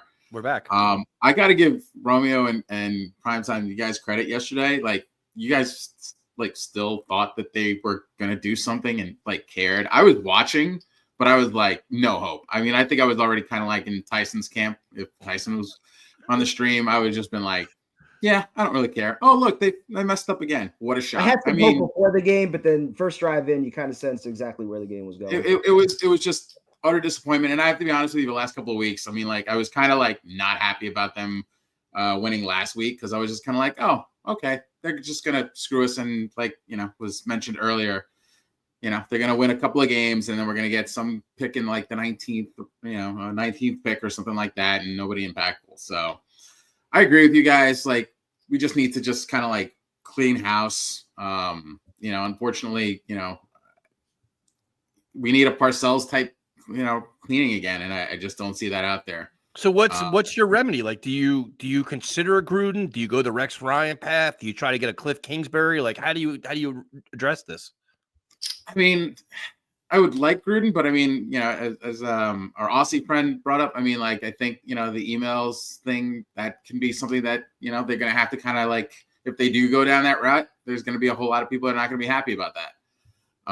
And Woody is, if anything, showed us to be, one of those type of people who's really about, making sure he doesn't offend people. So, but I mean, is Woody even going to be here? I mean, is he going to be part of the new administration coming in? That's another thing. So, I mean, like, we have no idea. Well, Christopher Johnson making these decisions? Who's making decisions? He'll be here long enough to hire the head coach and hand it off to his brother. And I mean, and where have the Johnson brothers ever shown us that they know how to make the right decisions or listen to the right people? Well, the guy that actually embraced Adam Gase and doubled down on Adam Gase would be the guy that's in charge of the team. Yeah, exactly. Yeah, so I mean, the guy that said Gase is taking football where it's going, right? Mm-hmm. I mean, like this legitimately is Richie Co type levels. I remember, it is, dude. It's worse. I remember that, and I just remember just kind of being like, there's little hope, and I mean, like, I remember just being shocked that Parcells actually came in. But like you guys said, this is not an attractive job. This literally has to be a job that like somebody with a tremendous ego decides they're going to come in and they're going to just be like, you know what, I want to make my mark. And I think that's what kind of Aaron was the reason why he came here, but obviously that didn't work out. So, I mean, I think, ultimately, I think we're screwed. I don't know where we're going to go. Literally speechless. I really don't know. I just don't know. But I mean, is Grable going to come here? Probably not. Because again, why would he come here? He's going to have his choice of jobs. If you're the top 4 or 5 candidates aren't coming here. They're going to go elsewhere with less dysfunction, with less losing, and a better opportunity. Well, if they know for a fact that they can get 4 years with the Jets without Woody Johnson being involved at all, that could maybe be attractive. Yeah, right, but I mean, like, where is Woody Johnson shown us that he's going to not be involved? I mean, like, if you're a head coach, there's not a track record of that. Like, Woody can be like, yeah, I'll be hands off until, no, I actually want to, like, I don't like what you're doing here. I don't like what you're doing there. So, I mean, I'll be hands off. I don't think these guys would trust Woody. He'll be hands off until he can't sell tickets. When they go first little speed bump. Oh, hold on, got to make a move here. All right, he'll be busy with his new job in the UK. Let's not like whoever they hire for 4 years. Is Chris Johnson really going to fire whatever established coach that they bring in? That's not going to happen. He's going to be the reason why they're not going to come here. Well, possibly. So, anyway, I just wanted to drop in, say hi. I haven't seen you guys in a while, and I know I've been kind of, MIA a little bit, but Good talking to you, man. If you guys decide to do the stream on Sunday, I'll probably pop in. Otherwise, I probably I'll won't definitely. even watch. Oh, I'm streaming for sure. Oh, these are my favorite kind of streams. We do Comedy bingo. hour. We talk about everything else but the game. Bring back some of the old favorites. Some Absolutely. guests. Oh, special guests All are right, good guys. guests. Listen, man, we're back. We're I'll 1,000. cook something up at halftime. Yeah. The guests are coming back. We're going scorched earth now. No choice. Nice. All right. Have a good night, guys. Happy good one. Yeah, that's 100% happening now because now I don't care. Now it's like now they deserve our full arsenal of content that we usually provide during lost Interviews seasons. on the way. Yeah, I mean when the season's over by Halloween, we got to get creative. It's all about making things entertaining. The Jets can't entertain us. We have no choice. Getting requests for some billboards as well. We should have sold, Brian. I kept telling you, DJ Reach, gone, Reddick, all of them gone. What's the difference though? You're getting what? Draft picks, man. I'm thinking big picture here. Yeah, but you could still get the comp picks when they walk in the offseason. Yeah, a year from now. I want them to picks next year. Well, next year they're still going to be all in running it back. So you get your picks for when you actually start the rebuild in 2 years. You're trying to, Perfect all you timing. want to do is delay the you just want to delay the rebuild one more year. Just own it. Because I don't give a shit about starting another rebuild. Take the Band-Aid off. Embrace I've been through it. 3 rebuilds in the last 10 years. I don't give a fuck about starting another rebuild. Guess what? Unless Number it's 4 is led on the by a way. John Gruden or a Mike Vrabel, which is not going to happen. Are you really getting excited about another rebuild? Yes, I'm welcoming it.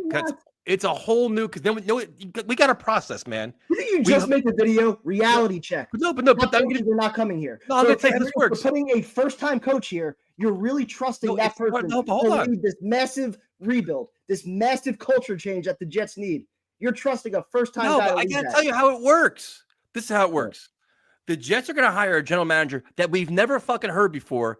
That got water for the guy that got the coffee for some general manager of a prominent organization. We're going to make this guy be at the next best thing because he's actually in a good winning organization. Keep in mind, he did nothing there, but we're going to praise him for that. Then he's going to hire a coordinator that's going to be way over his head, but we're going to say, no, this coordinator has potential to be great. So now we have a potential great general manager, a potential great coordinator coach, and then we're going to draft a quarterback. That's going to be the next Joe Namath. We have all that coming up in the next year. I guarantee it. You literally just described everything that happened over the last 4 years. That's what we do. This is it. Everything's going to be great. Everything we hire is going to be perfect. And that's why it doesn't change. For at least a year. Then we hate everybody. Again, they get fired. Exactly. Except nobody's going to get fired because Woody Johnson's going to be away for 4 years. So and we have to guarantee him decision. We're going to be stuck with it. And we can't fire him. We got to guarantee him 4 years and a lot of money just to come here. What's up, man? Hey, thanks for having me on.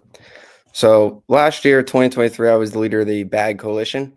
This year, it's led by Benny124, and I'm joining them. This team's a pile of garbage. We suck. I need a picture of this. Hold on a second. This is just what are we doing? Wait, what's the picture of? I can't see it. This is what we come to. Is that Woody? It's Woody with the chain. I painted put the red nose over them. This team is stinks. fantastic. There's 50 plus years no Super Bowl, 20 plus years no home playoff game, going on 14 years of no playoffs. There's nothing left. We got more social media posts today than we have wins. Jets actually posted a highlight of Breece Hall on Snapchat at like 1 o'clock today. No, they did not. I swear to God. Oh my God, Bubs is. We're still back. We're still back. This is it. Sauce is playing more golf than he has tackles. Yeah, golf and video games. Yep. I think he's got more insults at fans than he has interceptions. Nothing left to do.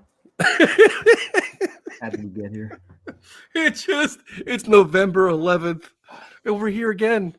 So, all right, Bubs, what is your answer to fix this mess? Well, they've got to bring in a they've got to bring in a prominent CEO head coach. But how do you convince that guy to come here? That's a great question. I do not know.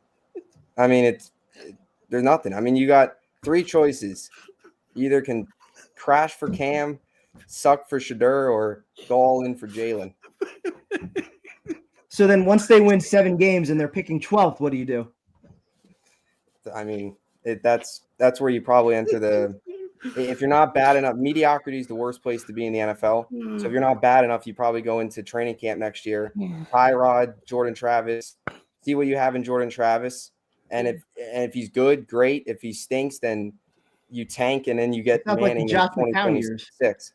Yeah, it'll be like 2017 going to 2018. Yeah. And then Manning will go Brown back and to Hackenberg, college. Eddie.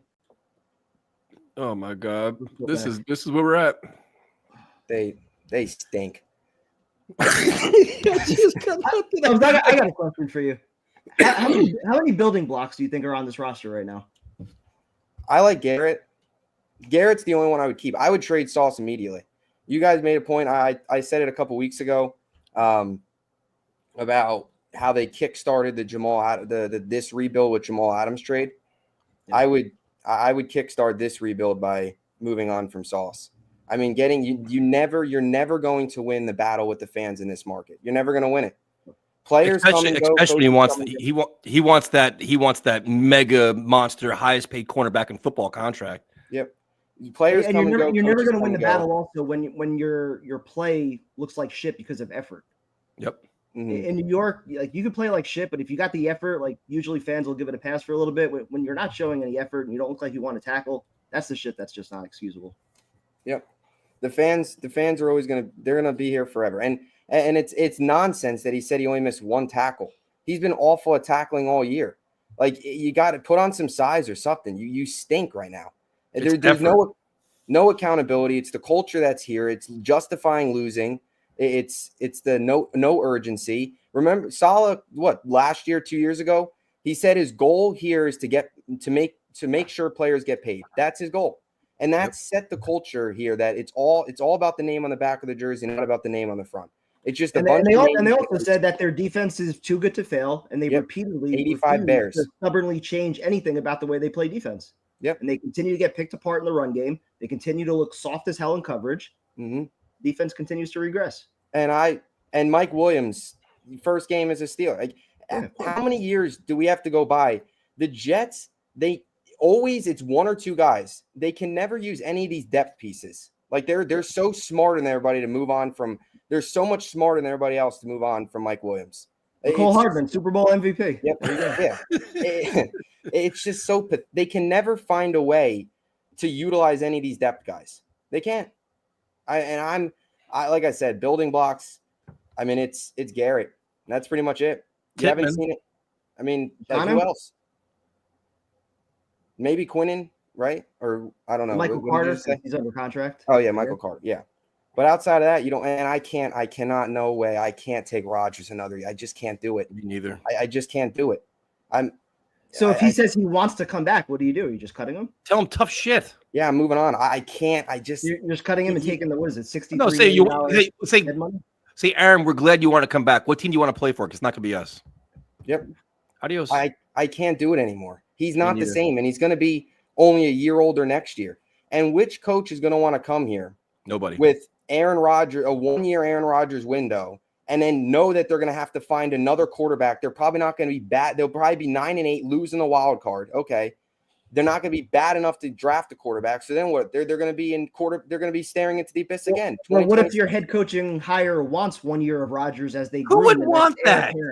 Who would want that? Whether it's Jordan Nobody Travis wants or that. The future draft pick as they find their bridge to whoever the future is. Whatever coach wants that, I don't want to hire him because he's incompetent. What if it's Gruden? No, dude. No way Gruden wants Rodgers, dude. Nobody wants him. I think the time is over, dude. I think Gruden would love that. No, absolutely. I think Gruden would. No, he'd be all about that. No, he wants his young quarterback to groom and mold and move forward. He doesn't want to deal with that shit. Yeah. Not in the first year, though. The only person I think would come here, and that's Rex. I don't know if you heard him today on ESPN, but he's like, "Oh, it's not the owner's fault. He put this team together. It's the coach. He wants the job.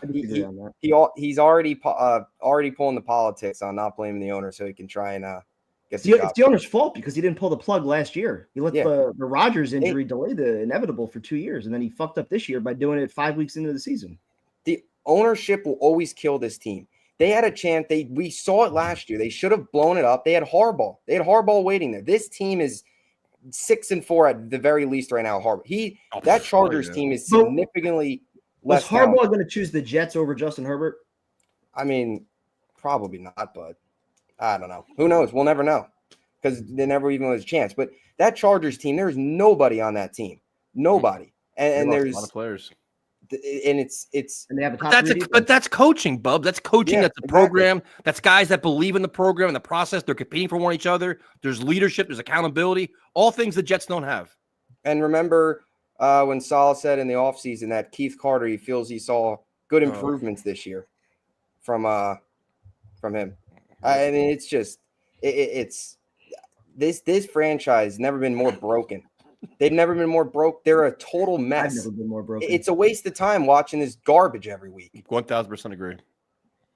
Bubs, thank you for the laugh, man. I'm putting you on social media tonight because this is just hysterical. Have a good night, man. Thanks for having me on, guys. Feel better, man. It's just. Do you know how many times we've talked to people in paper bags on this show? Yes, I'm aware.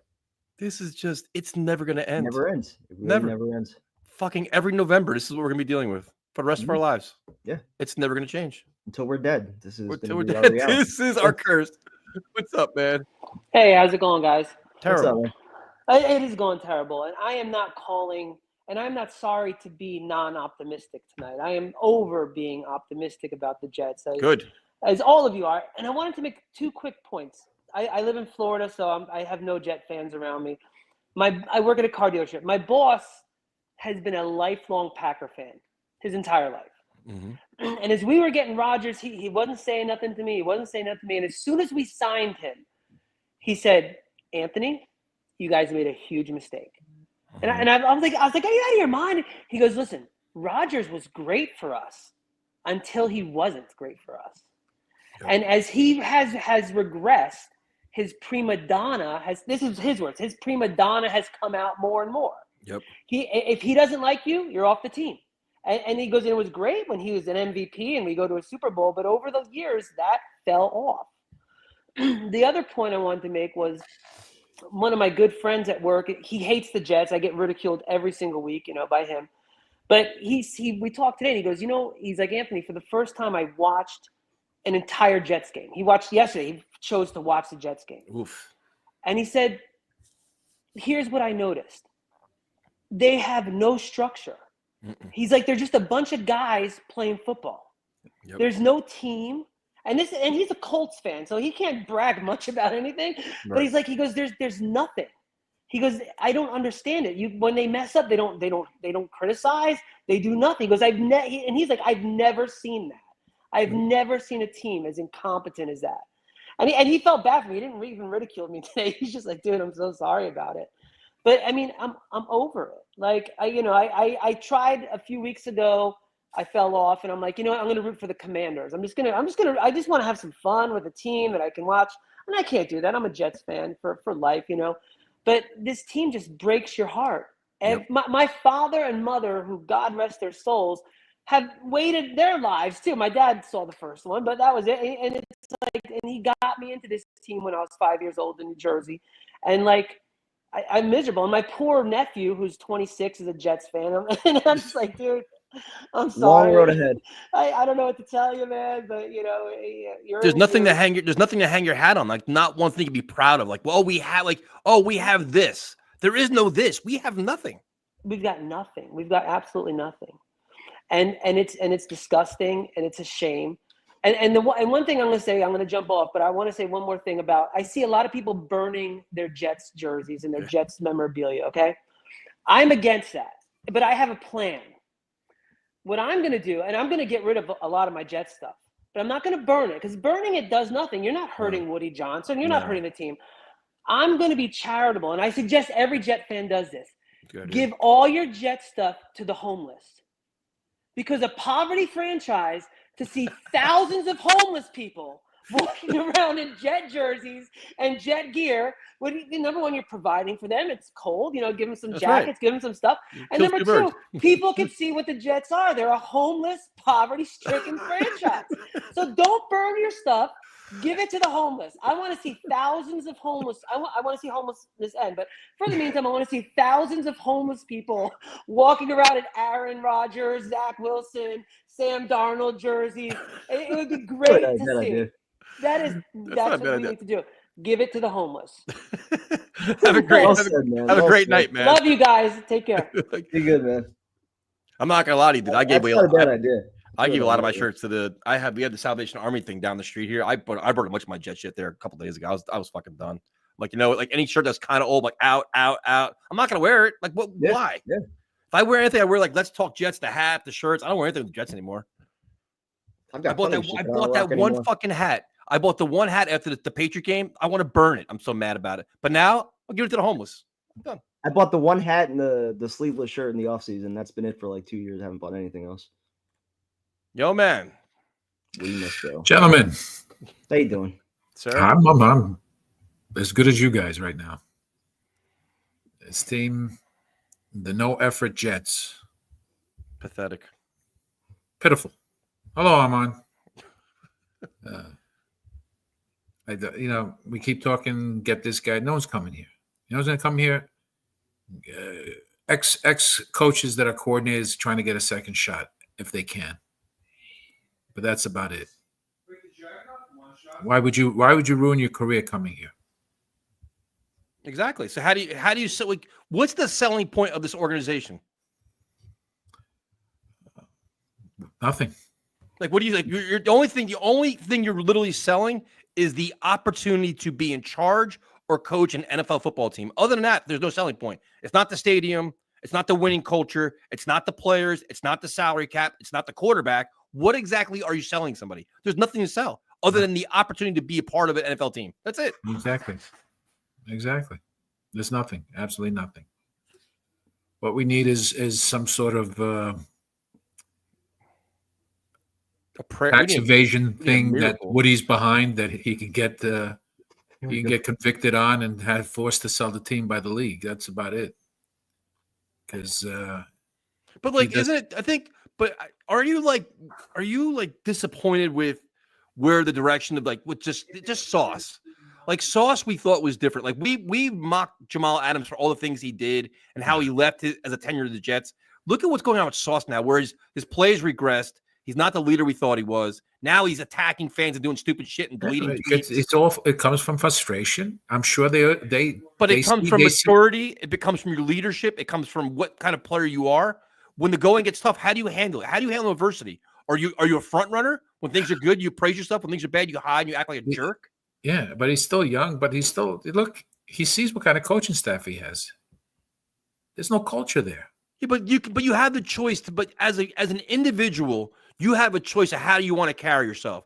Do you want to be a part of the problem? No, but do you want to be a part of the problem or part of the solution? Yeah, Garrett Wilson's fighting his ass off trying to make plays. Yeah. What's Sauce Gardner doing? Different mentality. So then, based on that, so here's my question: is this year an anomaly for Sauce, or is this who he truly is?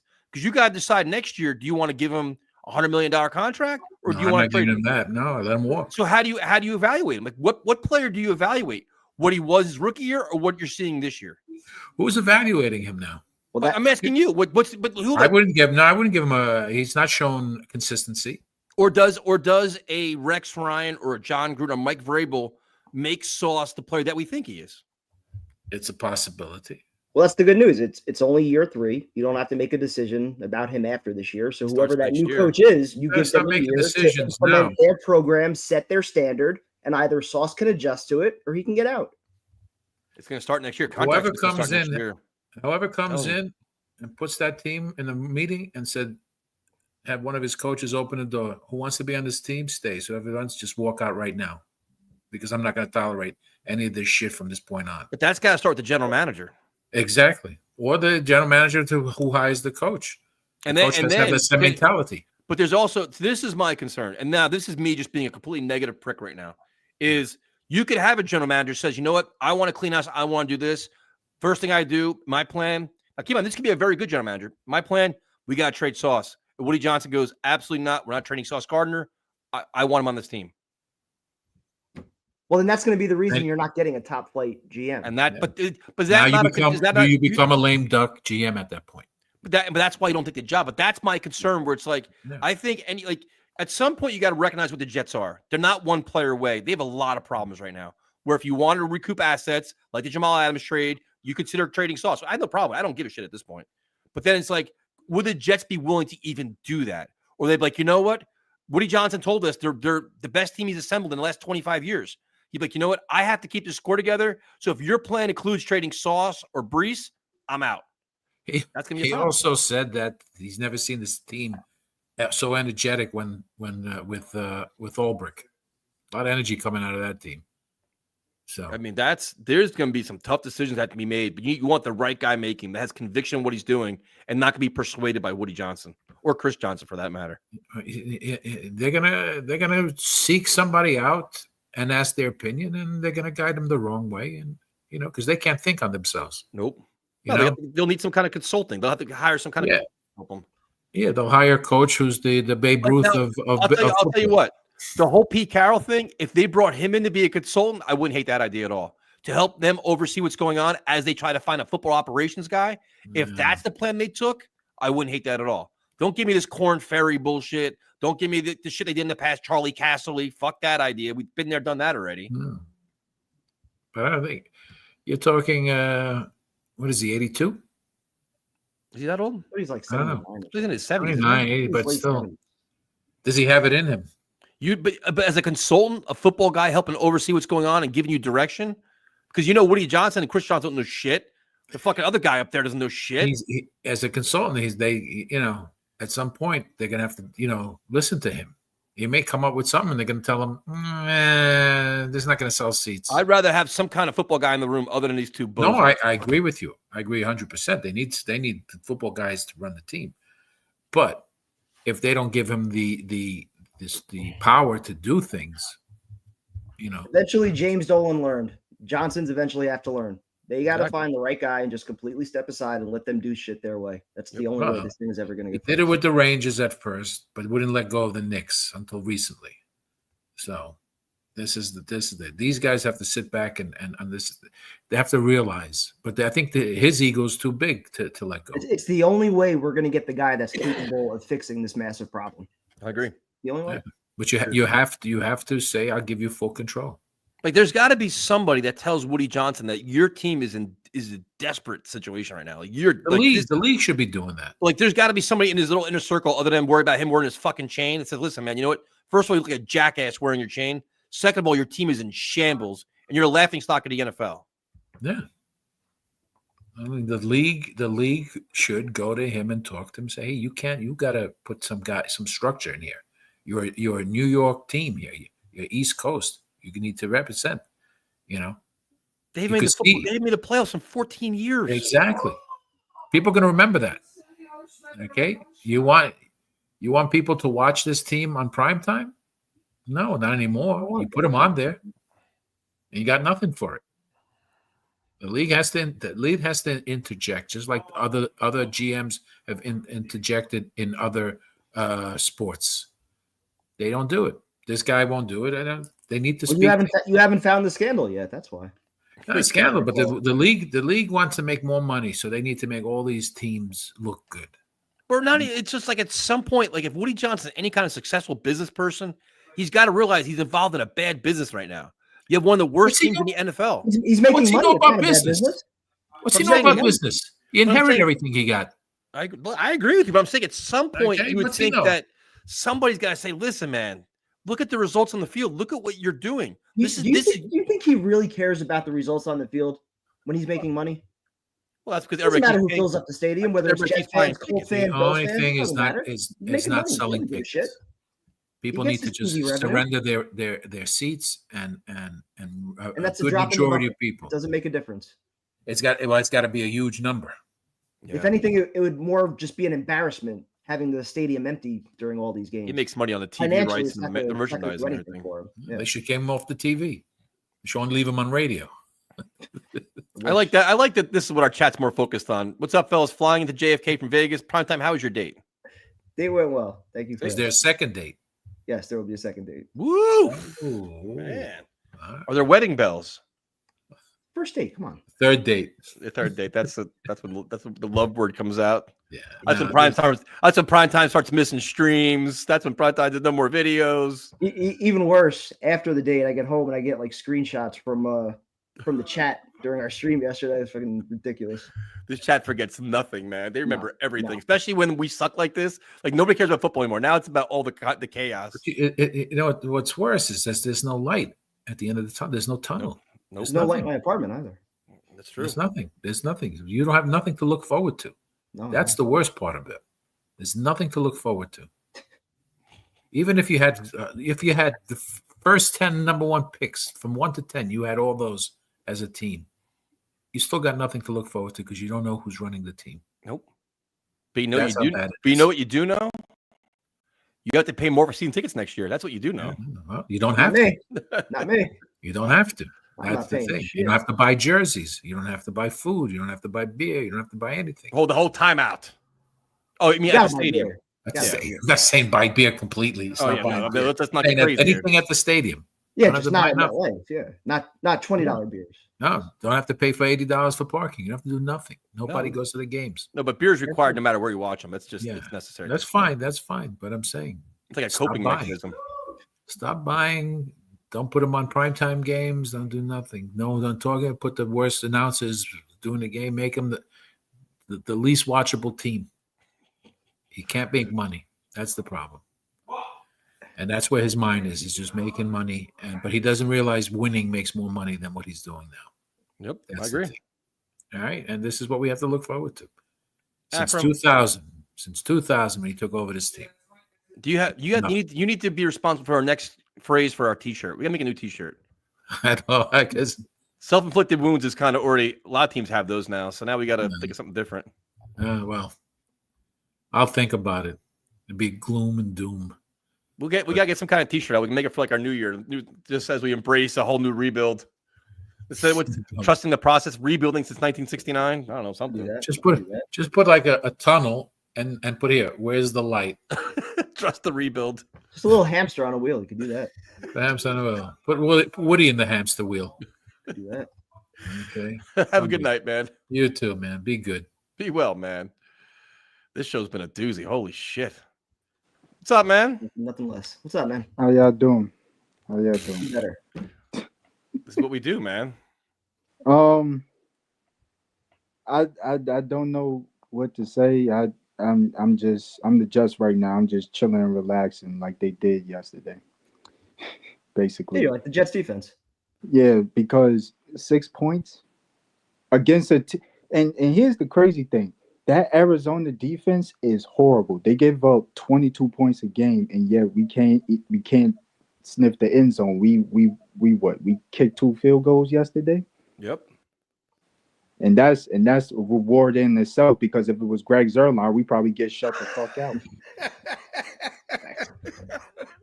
But also, your 4 possessions I'm just saying, they score on all 4 drives. I mean, like,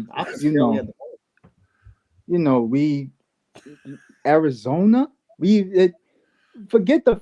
I understand their offense. They have very good offense. Our defense has been lackadaisical since week 4, I believe. Turned Murray into a superstar. Yeah, and but Arizona's defense ain't nothing.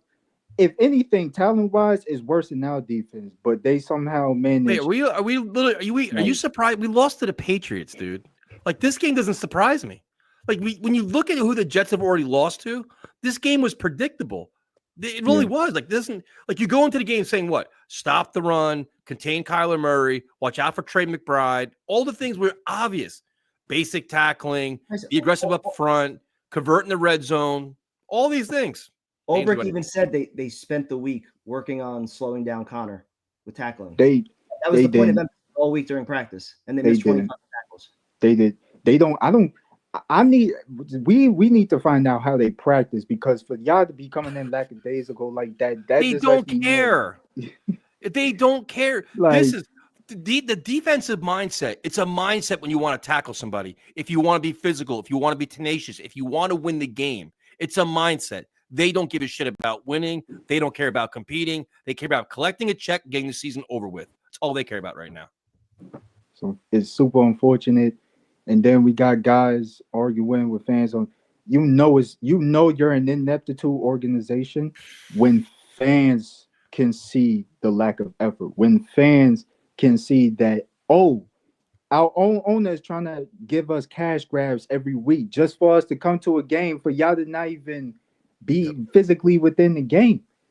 Like it gets tiresome. That's why for the past 2 weeks I've been saying, yo, we should definitely get some. We got us fans. You know, we have the power to do something. Maybe we have some. We could do some. Get some shit back. Get something because you can't. But the thing is, but not even. It's not. That's not even the fans calling them out.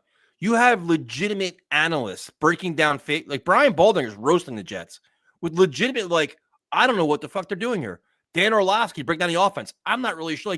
Like this isn't just fans. Like, oh, those are fans talking about. No, you're getting called out by Rex Ryan saying this is one of the worst coach teams I've ever seen, and it's not lying because we all agree. Like we see it week in and week out. It's not like we're making things up. So the players reacting to it is laughable. Like what Sauce is doing is ridiculous. Even like I thought better Quincy Williams. Like that's like, dude, you're better than this. Like why even go down to this level? That goes to what you said before about the lack of leadership. Nobody wants to take accountability for it. Nobody wants to own it at all. It's always somebody else's fault. And to think like looking into the future, we always keep saying there's a light at the end of the day. That actually, I know what that light source was. That was a fucking train that was about to hit us because what does it take? What does it take? Nobody's going to come here. We got to. Our one answer that we have to establish is the culture. Yep. Almost every single team that's winning or has a winning record right now has a culture in place. The one team that consistently for the past 14 years that don't have culture is the New York Jets. And we literally just doing what I'm doing right and just sit back, on Twitter. And, man, I had more fun delivering on Uber Eats than watching the Jets game. I had more fun watching porn than watching the Jets game because it's like, bro, it's like, come on now. Like they're not likable, dude. They're not likable. It's not enjoyable. It's not good football. It's literally like it's almost like you're being punished by watching them. Like you're being forced to do something you don't want to do. Come on now. Just establish something. Our one bright spot is the fact that Reese had not Reese. Breece Hall had a decent enough yardage. We can't even score a touchdown. Man, well, they had to abandon the run because they were down 14-3 after the Cardinals had the ball twice. And Arizona wasn't stopping the run like that, but man, you know what? Yo, have a good night, man. You as well, man. Have a good night, man. He was getting ready to go some crazy shit. We've had porn mentions tonight. Is that porn good for? Oh my god, we got Tank Man, we got porn, we got Bag Man tonight. Bubs is broken. We got Tank Man in full effect. This is a disaster. What's up, man? Hey guys, we won't make it too long, but this team has got me. This really is the worst season. I've been through this. It's now 56 years. And I got to tell you it is because the expectations were there.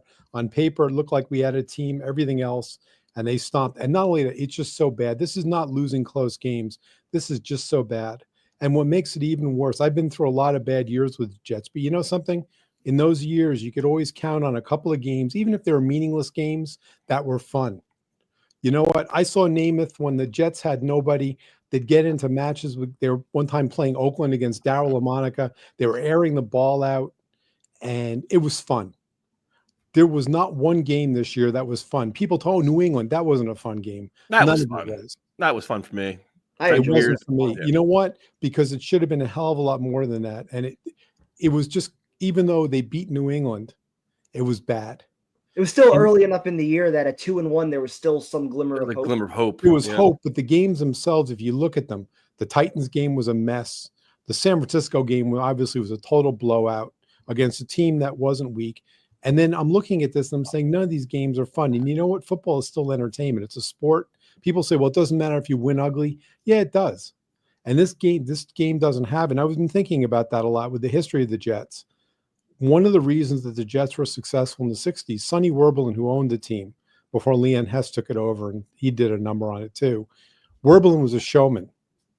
He signed Namath, the whole thing. I mean, that's when the AFL was fighting against the NFL, the whole bit, but he was a showman. He realized that sports, it's entertainment. Well, the Jets tried to do that though. They brought in Devontae Adams. They brought in Rex. They brought in all the high. But that's not entertainment. Entertainment is supposed to be. They're not a team. And fun and everything else. It's the coaches. It's a lot of things that make it up. One of the reasons that people remember Rex so much because it was fun, because he was a fun character. Well, and he also won. Rex ended up screwing up, and he won, but he was also fun. Yeah, but no, that's not true though. Rex was fun when he came here, gave that little fire and brimstone speech, and they went to back-to-back championship games and they were competitive. When the wheels started falling off, Rex's act got old really fast. Oh, it did. No, when he started losing, it did, and there was a lot of things there. And Rex, I don't think he's a great choice for a coach here. I know he wants the job, which makes him unlike most any coaches out there. True. He wants the job. He's campaigning for it, and I can appreciate that, but he's not right because it's for a lot of reasons. He's terrible with personnel. If you're talking about doing a rebuild, you don't want Rex because he's bad. He's blind with personnel. So I've been also trying to think about like what's going on here. And if Woody was anybody but the piece of crap he is, I'd feel bad for him because he's in such a hole. The team is in such a hole right now, and he's left it there because you're right. You're in a no-win situation from his standpoint. Because what are you going to sell? At your point, what are you going to sell this team with? There's certain fans that'll buy tickets no matter what, and I understand that. But people aren't going to watch it. People aren't going to whatever. And he's got to figure this out. My guess is he's going to try an intermediate path between a total rebuild and staying with what we've got. But how do you do that? Well, this gets to be a good question. Who are they going to get as a coach? I don't know. But it could very well be, I'm telling you, I think he's going to try to stay with Rodgers. He's dumb enough to think, and I hate to say it, but I think he's dumb enough to think that. And he'll sell it as, last year Rodgers was still coming off his Achilles, there's probably some truth to that, by the way, guys. It's not everything we're seeing. Some of this stuff is physical. He was also battered. So we're going to try to make it better. We know the coaches were a problem. We're going to get some people who also got an eye for the future. So Rodgers will come in. The same old story. Guys, I'm not saying this is the way. Listen, I understand the whole, I could bring Rodgers back to try to sell it to the fans to buy tickets. First of all, what fucking coach would want to coach him? Well, that's just an interesting question. I thought about that, right? And I know this is going to sound, you're going to scream when I say this, but I could see Woody trying to patch something together with that idiot Mike McCarthy. If he gets fired by Dallas, I know Rodgers and he have a history, right? But Rodgers is desperate. If he comes in and says, what his things are like, can you work like it? Again, I don't think it's workable, guys. I'm not advocating that myself. Any plan with Aaron Rodgers is the wrong plan. Rodgers hasn't played well enough to have any say in the next head coaching hire. I don't. You can make an argument he lost the locker room. You can make an argument he's literally lost this locker room. I don't think he should be back. This is not my thing, but Woody is that dumb, and he's looking. You got to understand, he's looking from ticket sales, right? So he's trying to patch this together. So what he's going to do, he's going to say, okay, so what we're going to do, whoever he can try to find for a coach, and I agree with you. I don't know who he's going to get. It's going to be some schlub. He'll probably get some coordinator who's desperate. It won't be one of the top guys. He'll get somebody for a GM, as you put it, who brought water to somebody who brought coffee to a great GM. Yep. Or from some program like that, somebody that was an intern there or something like that, and say he's a great GM. We're going to bring him in here, and we're going to build for the future too. So it's both here and we're doing for today and for tomorrow. So let's say they are able to draft a quarterback, which in this next draft, there's no quarterback in that draft that I'm hyped up on. I think you can even hype. I don't see it. Right? From a ticket sales standpoint, I don't see it. And then try to come up with a long-term thing. I think the whole thing, it's a mess. And he's making it worse and worse because now you've got Woody going, what's Woody going to be doing, right? So assuming he goes and works for Trump, what's going to happen? Is he going to leave Christopher Johnson? Is he going to put stuff in place and run away? And unless he does, the one thing that he could do that would make me think like, wow, would be something like hiring Pete Carroll as a consultant or getting a known football guy as head of football operations. That's what they need. Not a GM, because he'd hire the GM. No, I agree. I completely agree with you. Completely agree. That would tell me right then and there that Woody is saying he's finally had his Jim Dolan moment. Completely agree. And realize that he's the root cause of this crap. And yes, you can argue it's coaching that he tried to get players in here. They did, but it was done half-assed. It was not done with a plan. They tried to throw it together. They fouled with Zach Wilson. A large part of it was probably Woody, I'm pretty certain. He loved him and stuff like that. And that's probably one of the reasons they even drafted him in the first place. I don't care what people say, but he was hyped. It doesn't matter. I think he was part of it. And then we had the whole disaster with that, and it sent us into this cycle. Now you're in a win And the now. backup quarterback last year also. And win now things, and no backup quarterback, the whole bit. And a win now situation doesn't work. They very rarely work when you try to do this. And this is what happened. They tried to do a win now. Trying to salvage this, though, from a ticket standpoint, I could see Woody doing that. What really should happen is hire a football guy. It could be a good GM, but I think it should be a president of football operations. Hire a GM, hire a coach. And at that point, you say, what can we keep going forward, right? So it might be Garrett Wilson. It'll be some of the younger players. Tippmann. But they decide that, not Woody Johnson. They decide that. Not what I'm saying is, and they do it on a rational basis.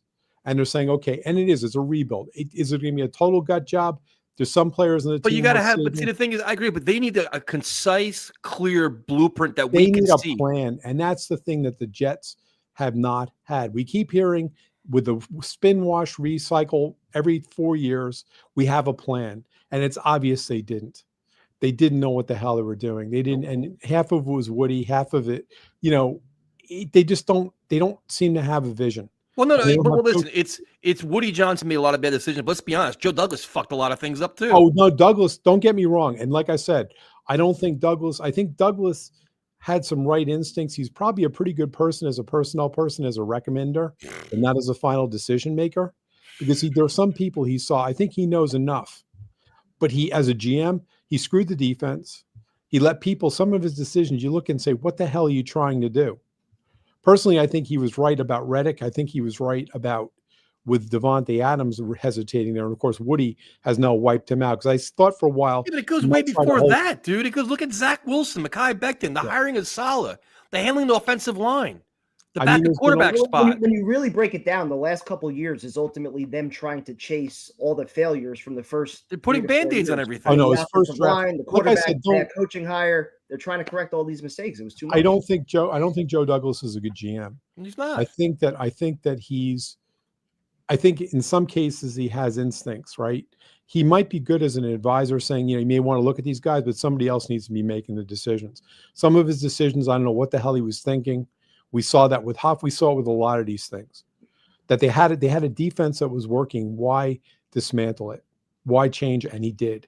And it was stupid. Now, he could say it's because of cap. He could have worked around that. He's full of shit because John Franklin Myers is getting paid next to nothing this year. I know, that's the thing. This is the thing. I mean, it made no sense. Kinlaw was making more than JFM and Quentin Jefferson combined. And then the other problem we got is we had a coach who wasn't going to belt. You know what? A coach who's in a situation where a GM's fucking him should be getting in his face because you know what? You know it's going to eventually lead to your downfall. You're going to be fired anyhow. Yep. And he had to realize that he did not have. I'll say a lot of things about Saleh. He knew defense. I'm not saying he doesn't. I don't always agree with him, but he knew defense. But he never fought back. And that's a problem. I know you're supposed to keep your mouth shut in the NFL and stuff, but he must not have been he couldn't have been in Douglas's face. He must have been sitting there saying, he should have been fired last year. There's a lot of, there's pieces to it. And the other thing is even this year with firing Saleh, right? The other thing was, I know why they did it. Why the hell did they promote Ulbrich? You know what? They should have put Middleton in there. And there's a reason for that because Middleton, he had the team. When he coached them that one time, he had the team. Yeah, they won. Guys got fired. And this would have left Ulbrich as the defensive coordinator so he can keep an eye on it because he knew he had to because the defense is suffering. I don't know if it would have made any difference, but at least that would have been something different, a different approach. Well, I think the Jets were hoping that Ulbrich would work out and they could hire him as a long-term head coach and everybody be happy. I think that's what they're kind of hoping for because they knew he's kind of like a valued guy, respected guy in the locker room, but it completely backfired. No, because he's not. And even if he had given up the play calling, I don't think it would be any better. He's not. He doesn't have the temperament. No, but it's not even. Yeah, but I think it's so much on his plate. It's also, I don't think it's even him. The team quit. The players literally quit. Ulbrich is in a no-win situation. He'd be coaching his ass off. They're not listening. They've tuned out. They checked out. They don't care. Yeah, I'm not trying to be. I mean, it may be that, or it may just be the Ulbrich isn't there. I don't know. But again, we're in a situation right now, and I just don't think, honestly, I don't think Woody really understands the impact of what the hell he's doing. He really doesn't, because you know what? You've got a mess on your hands. Well, I think it was, but I do think that he is realizing this because people like Primetime and a lot of people that I know are not buying season tickets anymore. They're giving them back. So you know what? It's the only way. But that's the way he's going to start realizing. And you like, mentioned something about the NFL. There's another way. It's not just being. I'm not talking about. They're not going to force him to sell the team unless they find out he's dealing drugs or something like that. They're not. But they do monitor ticket sales. They do monitor ratings. New York is a major market. As one gentleman said, New York is a major market. If the Jets are drawing squat when those games, and if they do, some of them now, of course, the national games have all been a disaster. The primetime games have been a joke, right? But even their local stuff, when those ratings start dropping, they start getting pressure because advertisers go after the networks. Networks are paying a lot of money. The NFL contracts are $11 billion a year. Of their $16 billion in revenue, $11 billion is TV. That split, was it 30 teams, 32, however many teams are in the NFL these days? Yep. 32, I think, or whatever. It's split equally. So they're making a lot of money from that. And they're going to be, whatchamacallit, they're going to be monitoring that. They could put pressure. Do you remember what happened with the Giants when the Maras were fighting? Yep. When the old man, when Carl Amer and his nephew were fighting? Yep. And they came in and they basically forced them to hire George Young. Which was great. Because they couldn't make personnel. The other thing was Mara was senile and he refused. Even this free agent. But that's where we're at, though. That's what we need, though. We need literally somebody to like the baseball handled the Mets when they gave him what's his face. What the hell's that guy's name? Prime time. What when the Mets brought the other guy in, the guy that the executive from the Washington. What the hell was his name? He was like your general manager, the general manager previously. Oh, fuck, what's his name? Oh, the guy who brought him from the Angels. The older guy. He came in, but when Mania was gone, they brought him in to kind of help the Mets get their right the ship and get them all. Yeah, organized. I can't think of his name. I know who you're talking about. Andy Alderson. That's it. Yeah, that was the Oakland A's. Whatever, but I'm saying they saw the Mets were a spiraling just mess. They kind of listened. Alderson came in to kind of clean things up a little bit, get them organized. Baseball guy making baseball decisions that's actually respected. That's what the Jets need. They're that desperate now at this point. And and that's the only way that's going to happen is it's going to have to be if his ticket sales are off. I know that the NFL talks to teams about that. They do give them a stink eye on that if their ticket sales are down. And one of the problems that the Jets have always had is we're friggin' loyal fans. We watch the games, we go to the games, and other teams, you know what? Other teams, when they're really bad, nobody shows up. Nobody watches it. And that's going to have to be, I mean, I've gotten to the point with the games. If it wasn't for these live streams, I wouldn't even be watching the games. But see, the thing is, I have it on the radio. The difference this year is that in the past year, like, dude, I was one of those fans. I wouldn't miss a home game forever. I seen tickets forever. But the prices kept going up, the losing continued. Prices kept going up, losing continued. I'm like, you know what? I'm done literally throwing money away. To like the games in November, December, you couldn't even give them away. You spend $125 a ticket, wasting $250 a week. You can't even, like, my friends don't want to go. Nobody wants to go. I'm like, why am I throwing money away? And now Woody Johnson had the balls to raise prices again for a losing season. I mean, this has like, been you know what? I already couldn't even sell my tickets for last week. I posted mine. And that's the other thing. There's no value. That's what they're going for right now. I doubt they're even going to sell. I think if people don't start showing up and stuff, and I'll get off soon. I know maybe other people, it's getting late. But I mean, I think the other half of that is that's the only way the NFL is going to act. I'm hoping they do. But right now, Woody is creating chaos out of it. And this whole thing with him, with whether he's going to be doing, what he's going to be doing, he should be coming up and saying, look, I am going to be taking a position in the administration. Here's what I'm doing. Because, at this point, fans have to look and say, this is just another, clusterfuck, and I'm walking away. But that's what fans are doing. Like, literally, you see it. Like, I get messages all day long. It's just... I can tell from the calls I get from the ticket people. I'm not buying season tickets. Right now, I can't afford it anyhow. But the other half of it is, and I told him, I said, there's no way in hell. I've got no confidence. No, the last time the lady called me, she's super cool. She hooked me up for tickets for the home opener. And she's like, call me up. I'm like, listen, you can give me free tickets. I'm not going. Like, I literally will not come to a game the rest of the year. Free. Don't wear behind jet bench. Don't give a shit. Doesn't matter. Don't want to go. I'm not spending the money. I wouldn't spend the money there. I would not. Even if I could, I wouldn't. And I'm not going to give them any revenue because it's just like, you know what? You've totally dumped on us and you bailed. Yep. You didn't realize. And it's quit. Like they quit. And now it's, I think by the way, for a t-shirt, how about abandon all hope ye who enter here? It's probably as close as I can come to something for this thing, guys. But at least the live streams, we have some fun with it. That's about the only that's what we've got to look forward to. Have a good night, man. Thanks for calling in. Take care. Have a good night, man. Awesome calls tonight, man. Holy shit. On fire. All right. What did the Seahawks do yesterday? Were they on a bye yesterday? Did they play yesterday? Yeah, they had a bye, I think, right? He's probably. I saw on the scroll before they released like their leading tackler. Oh, good. That's good. Maybe Jets got hope for a playoff run. Possible. All right. First of all, thank you guys for staying to another 2-hour show of just chaos. We're truly back now. What's up, Jose? God, Tyson. Yo. Congrats on the America. Thank you, man. I appreciate it. It saved my weekend. CT, congrats on my what? On your America. Thank you. Now, I have 3 questions that I would like to put on my own. 3 questions. Yeah. All right, let's hear them. Who wants to defeat Jets not go? Nobody. Who wants to beat the Jets? Next, Jets to beat nobody. Jets defense. Tackle. Nobody, baby. And nowhere. the bad keep playing on. Shout out to Keith Sweat. Shout out to Keith Sweat. So basically, you're saying like this shit's never gonna get fixed. Thanks, man. You weren't. You were our only hope that we had, and that's it. Now we know we're screwed. You weren't expecting that way. Would you support us getting Pete Carroll as a consultant to help bail us out of problems? Yes. You would. I would go with you. All right. See, primetime Pete Carroll's our answer. He's endorsed by Jose. It would be a start. How you guys?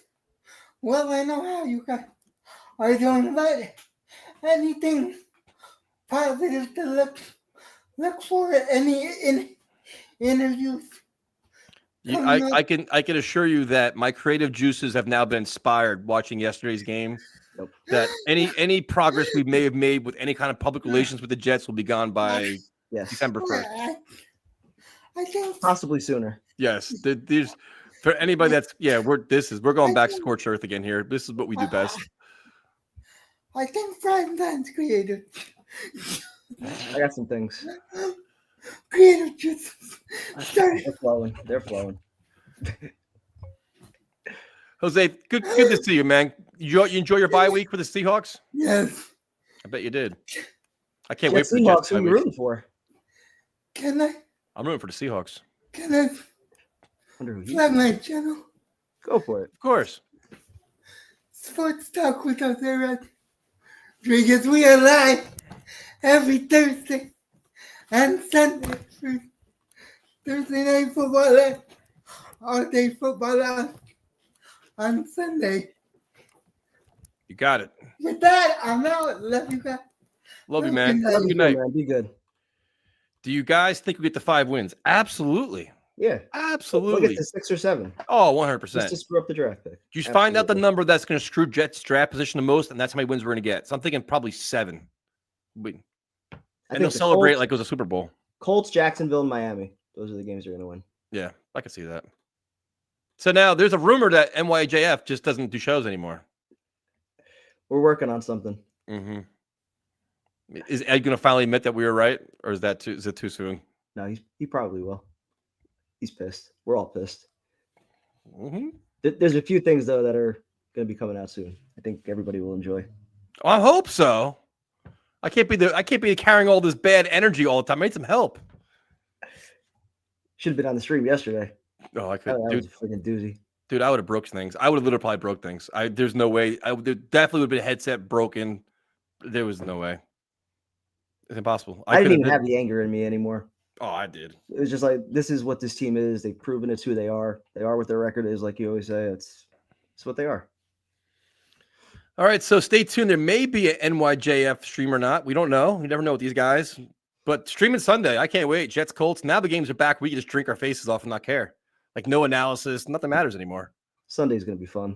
I can't wait. I'm looking forward to slurred it. words and shotguns and slurred words. We'll have like weed and we'll have some fun. Bingo boards and we'll do a route. We'll cover more than one game at a time. Like just I'll get a Joe Flacco. Oh, by the way, there's a rumor that Legend maybe wearing a Joe Flacco jersey, and it's not a Jet jersey on Sunday. No way. He is full tank. No way. Legend has gone full tank, and he likes Flacco for some reason. He likes Flacco more than Rodgers, apparently. That's crazy. So Legend is now turned. He's wearing a Colt jersey. Brace yourself for this. Sunday's going to be an interesting stream. The Legend heel turn. I didn't see that coming. So thank you guys for joining us, and we will see you on Sunday. If you see us sooner, something terrible happens. I'll talk to you later. Later.